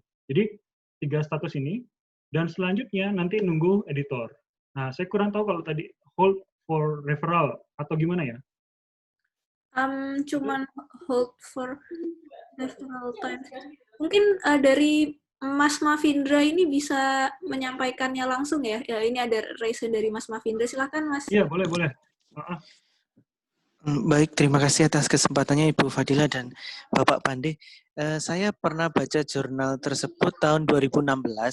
Jadi saya memang sedang mengerjakan tesis dan mencari paper yang berhubungan dengan tesis saya. Kemudian saya juga sudah membaca, kelihatannya jurnal tersebut sudah terpublish di Elsevier. Terus saya diskusi dengan dosen pembimbing saya juga, permisi Bu, ini tertulis bahwa holding time-nya for several times gitu, gitu. Tidak ada waktu spesifiknya, 1 menit kah, 2 menit kah, begitu. Jadi ini kasusnya sudah submit, sudah diterima ibaratnya gitu ya Mas ya? Saya baca jurnalnya sih kelihatannya sudah submit di Elsevier.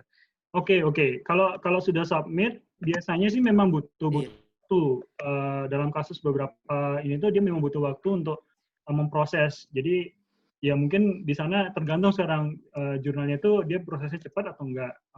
Tapi memang tidak lazim menyampaikan dia harus menunggu 3 minggu atau 1 hari atau gimana, itu kurang sih Mas, kurang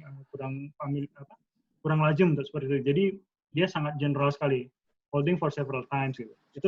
Itu mungkin maksudnya dari proses submission-nya gitu ya, untuk sampai di editor. Kurang lebih saya pemahamannya gitu sih Mas. Oh baik, waktu itu juga, mohon maaf izin menanggapi, waktu itu juga diskusi sama dosen pembimbing saya, beliau juga sempat berkata, atau mungkin itu data private gitu, maksudnya data yang rahasia, jadi tidak dipublish oleh penulisnya, begitu apakah memungkinkan, Mas? Itu kalau dia sudah mempublish, harusnya sih kalau dia sudah publish tidak masalah, dia berarti datanya harus siap dipublikasi, karena kan tujuan publikasi itu untuk terbuka untuk umum gitu. Saya kira mungkin bukan terkait dengan kerahasiaan. Atau baik, bisa baik. jadi, saya kurang tahu untuk berapa kasus spesifik saya kurang paham. Oh, baik. Terima kasih penjelasannya Ya, Bapak Pande dan Ibu Fadila. Terima kasih. Baik, terima kasih Pak Mavindra ya pertanyaannya. Kemudian ini ada satu yang raise hand dari Koposan Kusu Susenji. Saya persilakan untuk mengutarakan pertanyaannya. Terima kasih. Selamat siang. Apakah suara saya terdengar dengan baik? Iya, terdengar. Bapak Susenji. Selamat siang. Terima kasih penjelasannya Bapak Pande dan Ibu Fadila selaku moderator. Kami sedang nonton bareng ini. Punya beberapa pertanyaan. Airnya panas. Yang pertama adalah, seberapa bataskah antara plagiarism dan refresh? Bandarinya itu kayak gimana antara plagiarism sama refresh dari suatu jurnal yang lain? Yang kedua, bagaimana tips memilih reviewer? Kadang-kadang kan kalau kita submit jurnal kan kadang-kadang ada suggested reviewer kan. Nah, kata teman-teman itu ada yang pernah submit dari satu jurnal dengan reviewer ini ditolak. Tapi begitu ganti reviewer dengan sedikit saja dirubah ke jurnal yang lain dengan reviewer yang beda, jurnal itu terterima. Yang kedua. Yang ketiga, apakah benar co-author yang terkenal itu membantu untuk jurnal itu diterima dalam suatu manuskrip gitu loh. Kadang-kadang kan teman-teman ini ada yang tidak pede gitu loh. Oh, harus punya harus punya co-author yang terkenal dulu supaya jurnal saya itu keterima. Nah, gitu. Apakah itu tuh sesignifikan itu dalam acceptance jurnal? Yang keempat, aduh banyak banget ini soalnya hampir 20 orang yang nonton di rumah ini. Mohon maaf ya. Iya. Itu yang keempat itu Ini broker bagaimana cara titipan, banyak kan titipan ini. Soalnya layar gede ini nontonnya. Bagaimana cara supaya kita menginvite co-author yang lain gitu. Jadi misalnya kita mengagumi suatu co-author, ya kan? Misalnya ada satu, kita mau menginvite dia dalam itu, apakah pernah ada pengalaman? Terima kasih pertanyaannya Pak Pande. Ya. Selamat siang. Oke, terima kasih dari yang lagi nonton bareng Koposan Khusus Senji. Iya Mas, jadi ada 4 pertanyaan tadi Mas. Yang pertama tentang bedanya parafrase sama plagiat itu sejauh apa? Sebenarnya kalau plagiarisme itu intinya gini, kalau Anda memang sudah membaca teksnya gitu, kemudian mencoba memparafrase, bagi saya parafrase pun itu bisa jadi terindikasi plagiarisme jika kita tidak mencantumkan sumbernya. Jadi intinya apa? Plagiarisme adalah kita mengambil sebagian ataupun seluruh dari teks ataupun figur dan kita gunakan tanpa memberikan penghargaan yang proper. Gitu. Itu definisi paling mendasar dari plagiarisme. Jadi selama kita mengambil teks ataupun memparafrase ataupun mengambil figur ataupun gambar data dari suatu manuskrip atau publikasi dan kita mencantumkan yang kita refer atau citasi tadi, itu bagi saya sudah clear, tidak ada plagiarisme di sana. Jadi semudah itu kok untuk mengatasi plagiarisme. Apalagi kalau di jurnal-jurnal kan kita bisa nulis, dari mana aja sumber-sumbernya. Jadi sebenarnya lebih gampang. Nah, yang susah biasanya kan kalau nulis media cetak biasanya. Itu kalau kita menulis media cetak kan jarang, susah-susah. Nah, biasanya kasus plagiarisme itu biasanya yang terjadi kalau publikasi ilmiah dibawa ke media cetak. Karena reference list-nya kan jadi berubah. Gitu. Tapi kalau untuk dipublikasi itu tadi, parafrase sebisa mungkin itu bisa terindikasi jadi plagiarisme kalau parafrase tapi tidak mencantumkan citasi. Seperti itu. Jadi itu jawabannya. Tidak ada berapa sih batasnya, berapa persen, enggak. Intinya tadi, kalau kita sudah memberikan citasi yang proper, segalanya aman kita dari plagiarisme. Oke. Pertanyaan kedua tadi apa ya? Pertanyaan kedua itu tentang reviewer, Mas. Jadi kalau reviewer itu apakah sangat mempengaruhi ketika kita ditolak atau diterima gitu? Oke. Sebenarnya sih saya jarang-jarang sih belum punya pengalaman sebagai editor, tapi belum pernah juga ditolak karena reviewernya. Jadi gini ya, kalau kita mengajukan reviewer list ya atau suggested reviewer, itu bukan berarti reviewer yang kita suggest itu akan dipakai oleh si jurnal untuk mereview paper kita. Kita boleh aja men-suggest, ini orang-orang yang terdekat kita kan ada aturannya. Untuk mengajukan reviewer itu tidak boleh dari satu negara.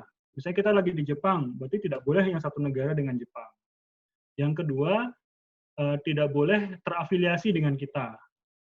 Nah, itu yang paling dua aturan ini yang penting. Jadi, kalau saya mau suggest reviewer, biasanya satu, saya pasti cari di luar negara Jepang, dan dia memang papernya saya cite di paper saya, di manuskrip saya. Jadi, reference list saya lihat, siapa nih yang kira-kira kuat di bidang ini, di bidang manuskrip saya ini, sehingga saya cite dia.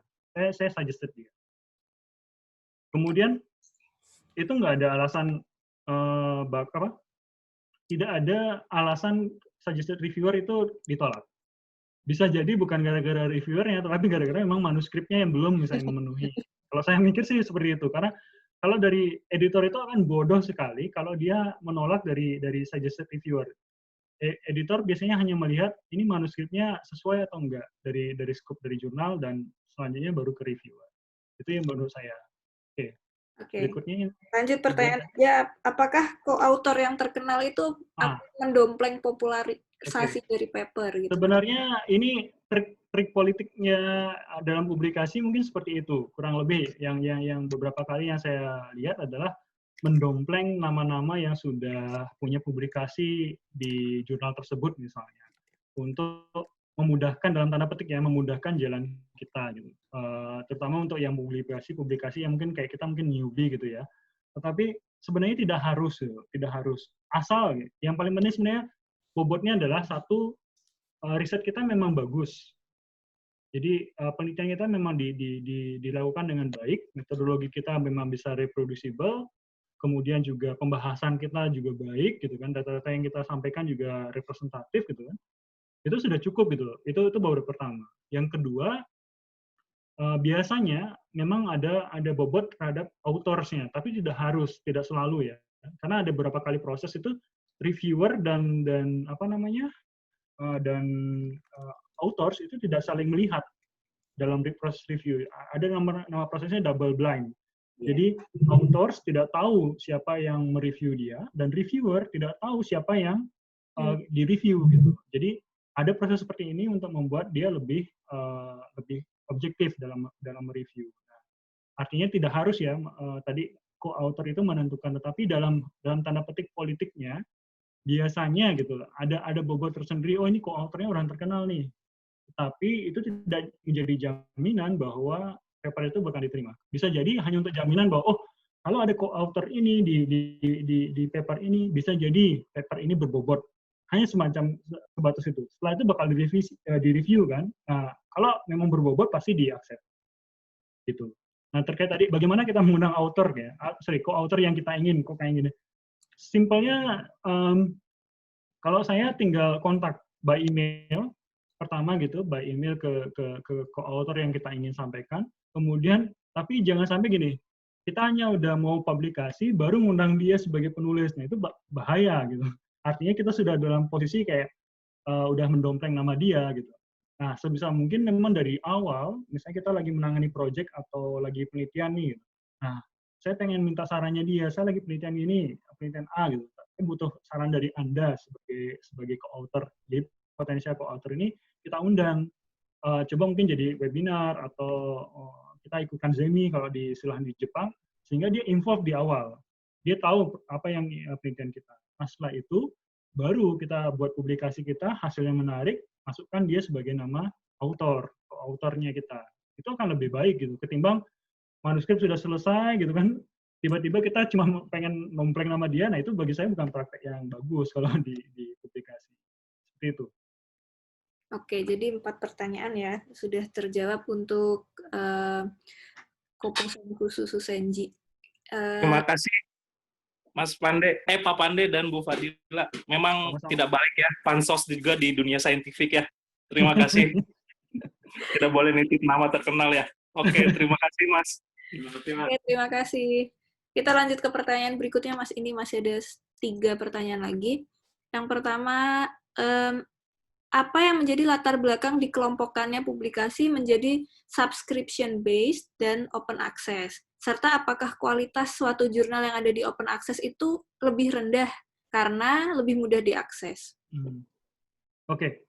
Jadi apa yang dasarnya dikelompokkan jadi subscription ataupun open access ini sebenarnya dari jurnalnya sendiri.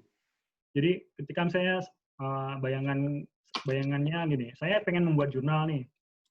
Jurnal saya mau saya buat dalam bentuk open access, maka ya saya definisikan jurnal saya open access. Tapi bisa juga saya pakai jurnal, kemudian saya daftarkan di Science Direct untuk jadi salah satu publisher gitu ya. Nah, di sana dikasih pilihan, Anda mau membuat open access ataupun subscription based. Jadi dasarnya cuma artikel yang kita publish di jurnal ini mau dibayar siapa? Sebenarnya sesimpel itu kok pertanyaannya. Kalau Anda ingin readers Anda yang membayar, maka subscription based. Tapi kalau Anda ingin readers Anda aman, gitu, tidak ada beban finansial, ya Anda bikin open access. Karena ada salah satu contoh, beberapa jurnal di Science Direct, misalnya, dalam kasus ini mineral processing yang saya sering submit ya, itu dia punya 2 mode, subscription based atau open access gitu. Jadi tidak harus melulu yang subscription based itu dia tidak open access. Tapi dia menawarkan, kamu mau gimana nih modelnya nanti ketika publish. Dia akan menawarkan ke authors, apakah subscription based atau open access. Jadi kurang lebih gitu. Terus terkait dengan kualitas, nah ini juga tadi sudah saya sampaikan, tidak melulu yang open access ini rendah gitu, nggak selalu ya, nggak selalu rendah. Bahkan yang di subscription based pun belum tentu dia tinggi kualitasnya. Jadi tinggi rendahnya suatu kualitas dari paper itu biasanya kita lihat dari bagaimana sih data ataupun presentation dari papernya, gitu. Seperti itu. Kalau misalnya kita ingin lebih general lagi, ya kita lihat impact factor dari jurnalnya, misalnya atau side score-nya dari suatu jurnal. Terus bisa juga di Scopus ada layanan gini, paper yang kita tulis itu dilihat data statistiknya. Jadi paper yang kita sudah publish misalnya itu kita bisa tahu kok apakah paper ini dianggap penting di bidangnya ataupun tidak. Itu ada data metriknya itu ada. Sehingga kembali tidak harus yang open access itu rendah kualitasnya, tidak harus juga yang subscription based tinggi gitu. Tapi tergantung sekali pada jurnal itu sendiri, pada publikasi manuskrip itu sendiri. Jadi tidak terkait dengan jurnalnya. Kadang ada kok saya menemukan beberapa kali artikel-artikelnya bagi saya kurang terlalu bagus, tapi dia masuk ke high impact factor jurnal. Jadi ya untung-untungan sih bagi saya. Nah itu kurang lebih seperti itu. Oke. Jadi memang walaupun open access belum tentu kualitasnya jelek gitu ya Mas ya? Iya, belum tentu. Benar-benar. Oke, ini pertanyaan selanjutnya Mas tentang etika publikasi. Nah, gimana kalau misalkan kita itu mensitasi satu jurnal yang hasilnya bagi paper kita itu sangat menarik. Jadi jurnalnya ini menarik gitu, tapi setelah dibaca ternyata jurnal tersebut terdapat kesalahan kalkulasi, misalkan seperti kesalahan kalkulasi gitu. Apakah sebaiknya paper tersebut tetap disitasi atau enggak? Kalau memang tergantung sekarang kesalahannya fatal atau tidak gitu. Kalau kesalahannya fatal, kita bisa melakukan meng-email dari authors-nya untuk menyampaikan ini paper kamu ada kesalahan. Itu adalah cara yang elegan ya. Kita menyampaikan, saya baca paper kamu, ini paper kamu ada kesalahan di sini. Mohon nanti diklarifikasi dari sisi authors-nya. Nanti authors akan melakukan recheck dan dia bisa melakukan dalam tanda petik addendum ya. Jadi perbaikan terhadap itu kalau dianggap itu kesalahannya fatal. Tetapi misalnya bagi author, itu benar gitu. Cuma mungkin salah menampilkan angka-angka gitu misalnya. Kan bisa saja mungkin salah ketik atau salah editing gitu. Nah, dalam kasus ini sebenarnya kesimpulannya tidak berubah gitu misalnya. Jadi main point dari temuannya itu tidak berubah. Nah, dalam kondisi seperti ini, kalau memang hasilnya tidak mempengaruhi kesimpulan, saya ngerasa tidak masalah untuk dilakukan sitasi untuk paper itu. Tapi ya kembali lagi, kalau memang kita merasa kok kayak ini ada yang salah benar dan itu mengubah hasil kesimpulannya dia, sebaiknya kita email ke authors-nya. Karena kan di sana ada kontak personnya pasti di tiap artikel itu. Itu etika. Oke. Segitu aja Mas, cukup jawabannya Mas? Ya, Oke. Ini pertanyaan terakhir sepertinya. Kak, saya izin bertanya, misalkan baru ide penelitian, tapi kita sudah paham tentang prosedur penelitiannya. Tetap ditulis metode penulisan atau penelitian? Kalau misal langsung metode penelitian, boleh nggak ya? Atau misal tidak boleh membahas metode penelitian di pembahasan, boleh tidak Kak? Terima kasih. Bisa dipahami Mas pertanyaannya? Agak bingung saya. Bentar. Jadi ini misalkan ini tuh baru ide penelitian, tapi penulis itu sudah paham prosedur penelitiannya. Jadi baru ide penelitian, tapi paham prosedur penelitiannya. Tetap ditulis metode penulisan ataukah menjadi penelitian gitu? Misalkan itu sudah boleh, yang baru ide itu sudah boleh ditulis menjadi metode penelitian. Oke. Paham ya Mas ya maksudnya? Ya. Kalau jadi sebenarnya kalau untuk penulisan metodologi penelitian atau methods and materials di dalam manuskrip itu sebisa mungkin yang memang sudah dilakukan untuk menghasilkan data. Jadi kalau masih sebatas ide gitu kan, saya punya ide penelitian seperti ini, nanti metodologinya seperti ini misalnya gitu kan, masih di dalam posisi rancangan ya.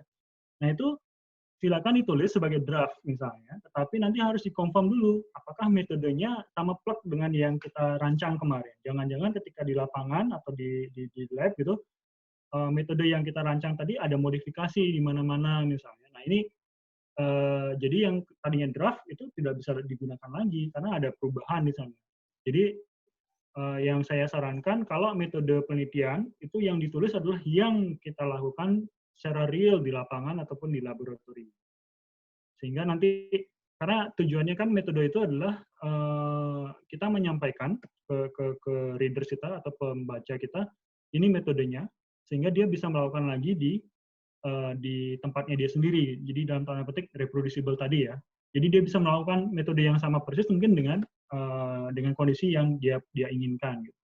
Itu yang penting dari metodologi. Jadi reproducibility dari penelitian kita teruji lewat metodologi. Baik, ini ada pertanyaan lagi atau gimana nih dari Nggak apa-apa. Bosan Kusu? Ya nggak apa-apa, silakan kalau mau. Silakan. Aduh, karena selamat siang lagi Pak Pande dan Bu Fadila, mohon maaf. Aduh, banyak banget ini pertanyaan ya. Jadi mau nanya lagi nih, mohon maaf nih. Jadi ada yang bertanya nih teknisnya, kalau kita menulis itu sebaiknya dalam bahasa Indonesia dulu, atau langsung bahasa Inggris, baru nanti masuk ke editing language. Atau terus yang kedua, katanya ada yang misalnya kesusahan untuk submit jurnal karena biaya. Apakah ada pengalaman untuk mendapatkan beasiswa supaya atau bantuan supaya publish gitu? Oke. Seperti itu, Pak. Iya. Selamat siang, terima kasih. Mohon maaf, udah banyak banget nanya. Maklum banyak orang di sini, banyak ekornya di sini ya. Maaf ya. Ya. Oke, terima kasih. Terima kasih. Salahnya jadi broker pertanyaan. Oke, Mas, bisa dijawab ya, Mas. Oke. Terkait dengan tadi menulisnya bahasa Indonesia dulu atau bahasa Inggris dulu. Kalau saya sih cenderung saya akan menantang diri saya untuk nulis dalam bahasa Inggris langsung. Walaupun belepotan nggak apa-apa. Tapi saya paham dulu maksud bahasa Indonesianya seperti apa. Karena apa? Itu juga melatih gitu loh. Karena kalau kita nulis bahasa Indonesia lagi, terus nanti terkadang gitu. Jadi malas untuk mentranslate ke bahasa Inggris. Nah ini agak repot kan. Lebih baik saya tulis aja dulu dalam bahasa Inggris. Biar nanti kalaupun saya masih grammarnya berantakan, ataupun nanti mungkin belum terstruktur, setidaknya sudah ada draft dalam bahasa Inggris. Nah, itu kalau saya sarankan. Ini cuma tips and trick, tidak ada standar baku. Kalau mau nulis bahasa Indonesia dulu silakan, nanti ditranslate. Atau mau di proofreading lagi dalam bentuk bahasa Inggrisnya lewat mungkin pakai grammar atau grammar check atau yang lain ya, itu silakan. Tapi kalau bagi saya, tulis aja dalam bahasa Inggris langsung, nggak usah terlalu ini, toh juga kita yang baca sendiri kok. Nah, terus yang kedua tadi, biaya ya. Kalau sepaham saya, sebenarnya sih kalau publication itu free. Kalau kita mau submit ke jurnal, itu nggak ada bayaran.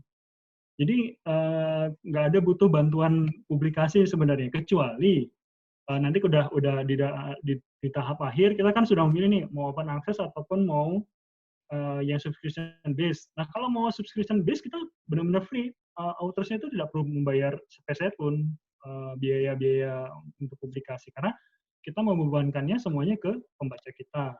Nah, beda halnya kalau kita memilih jurnal yang kita pilih itu adalah open access gitu. Siap-siap, berarti sih kita akan diminta untuk processing cost-nya berapa.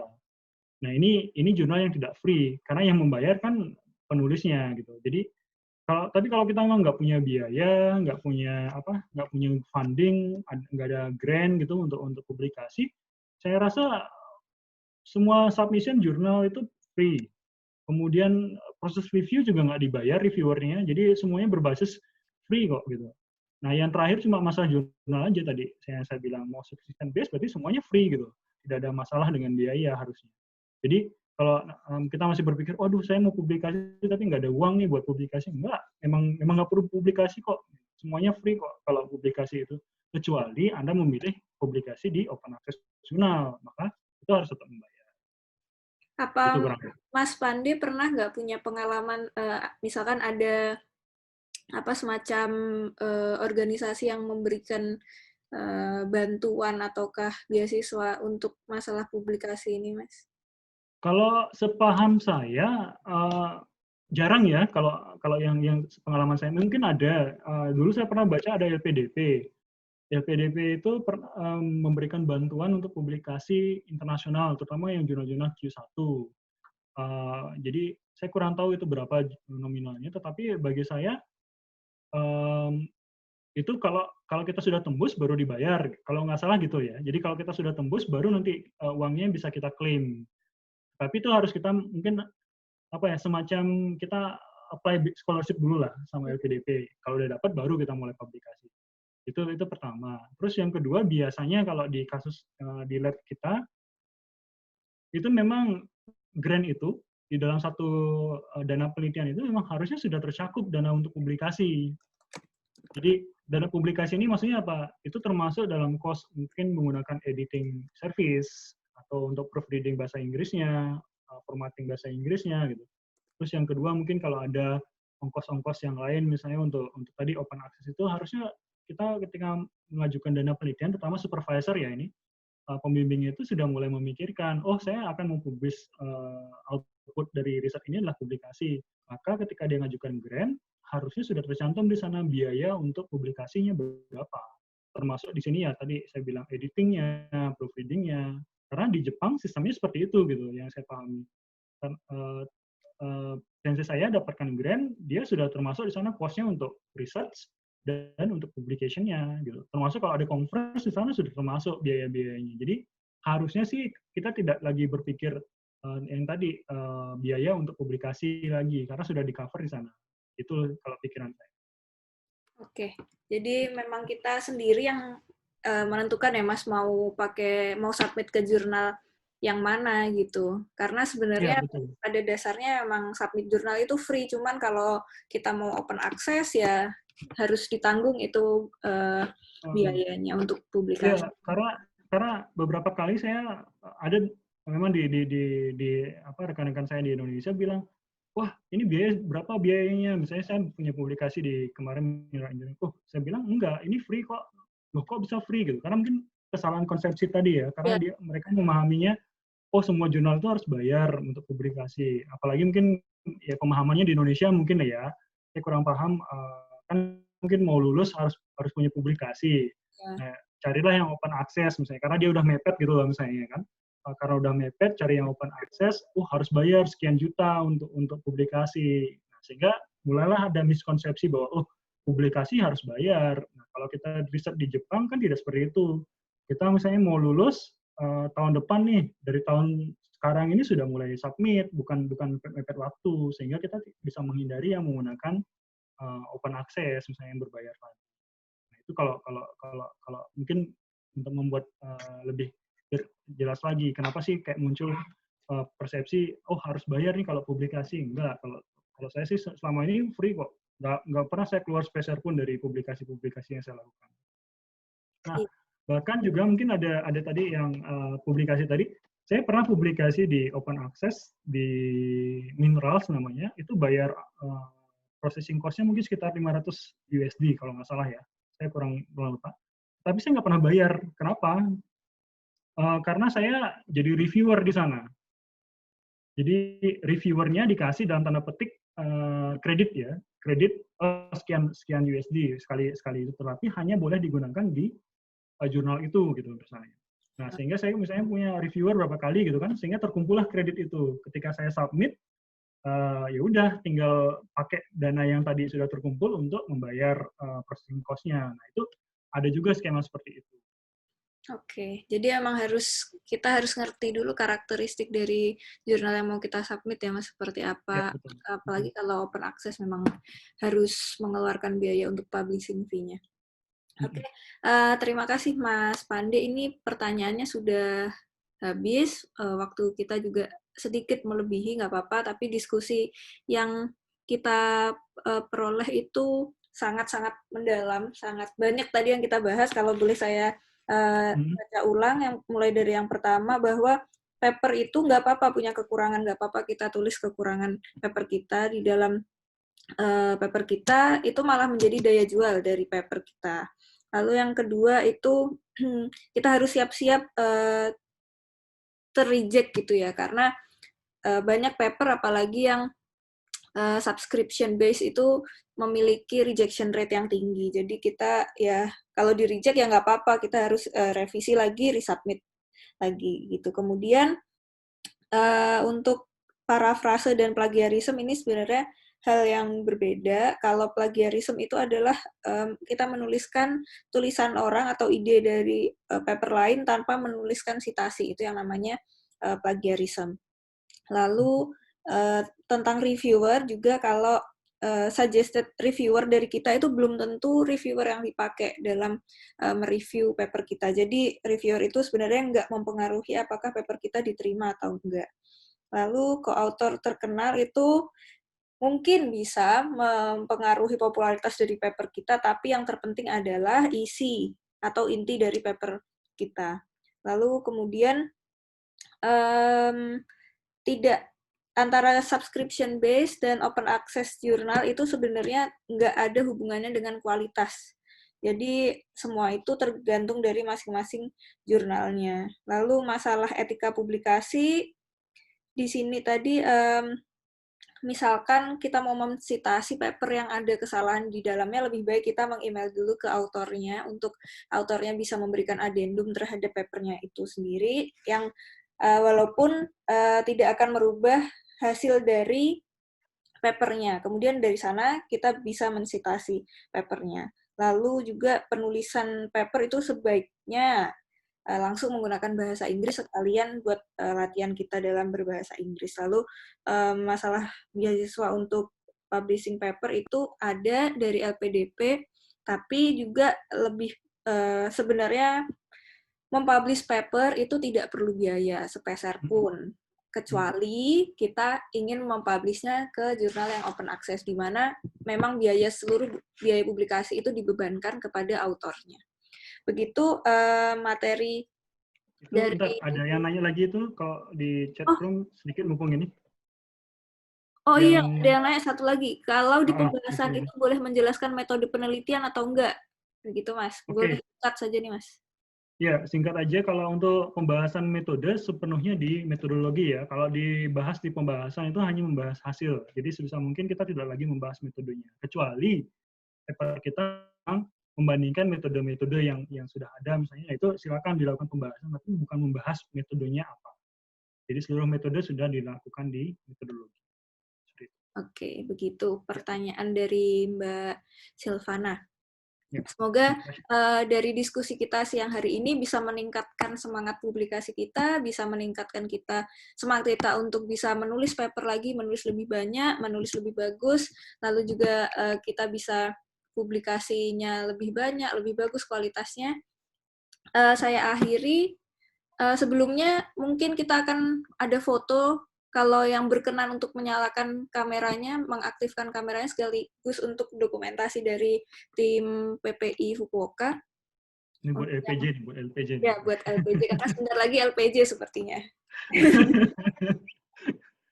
Baik, bagi yang berkenan untuk menyalakan... Ini yang Susenji gimana ini? Lebih repot ini, 20 orang. Yang Susenji ini karena nobar gimana ya? Mungkin bisa dinyalakan kameranya ya.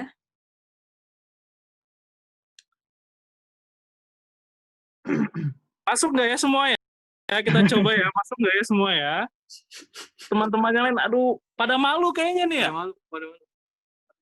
Oke, dengan hati-hati itu, Susenji di kelas jemputan nggak apa-apa ya itu ya? Ya Allah, Mas Nandu. Oke, mulai ya. 1, 2, 3, cheers. Oke, ada page 2 nih ternyata. 1, 2, 3, cheers. Oke, terima kasih utamanya kepada Mas Pande yang sudah mau sharing ilmu. Semoga diskusi siang hari ini bermanfaat untuk semua partisipan di Zoom meeting kali ini. Terima kasih, Mas. Terima kasih, Mas Adi juga. Terima kasih semua. Pokoknya jangan takut nulis, tulis saja, submit aja. Oh, satu lagi yang saya perlu sampaikan tipsnya. Kalau mau submit, sebisa mungkin pilihlah yang langsung Q1. Nah, itu tips penting. Ya, jangan, kalau sensei saya selalu mengencourage, selalu aim high. Kamu masih muda, kamu harusnya targetnya tinggi. Jangan target rendah. Kenapa? Karena kalau kita submit di Q1, ya memang mungkin kita ngerasa, aduh, pantas nggak sih dapet Q1 gitu. Paper saya cuma gini aja. Tapi tenang aja. Kalau kita mulai submit ke Q1, ketika tadi yang saya bilang, melalui proses review, jurnal di Q1 reviewernya itu galak. Jadi dia itu akan memberikan sedetail mungkin, oh apa nih kesalahan-kesalahan kita, oh Inggrisnya masih buruk, atau oh ini ada kesalahan tipografinya, atau datanya masih gini. Nah semua detail review ini sebisa apa pada akhirnya akan meningkatkan paper kita kok, kualitasnya itu bakal meningkat tajam.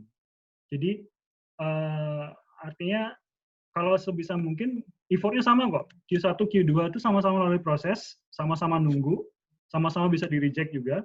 Artinya apa? Ya kenapa nggak milih Q1 juga gitu. Walaupun ibaratnya sama-sama bakal di-reject lebih besar, tapi setidaknya kita dapat, wah aku pernah nih di-reject Q1, bangga gitu. Tapi intinya nggak usah takut. Jadi saya selalu bilang, coba kamu Q1 dulu. Karena saya dulu pas zaman PhD, saya coba nawar. Jadi saya nyawar, biar gampang lah publikasi di open access, biar cepat lulus S3 gitu. Oh enggak, kamu aim high dulu. Kamu masih muda kok, loyo gitu. Jadi sebisa mungkin coba publish di Q1, nggak usah takut. Gitu aja sih. Oke, terima kasih. Wejangannya Mas Pande sangat bermanfaat nih. Jadi semangat lagi buat publikasi.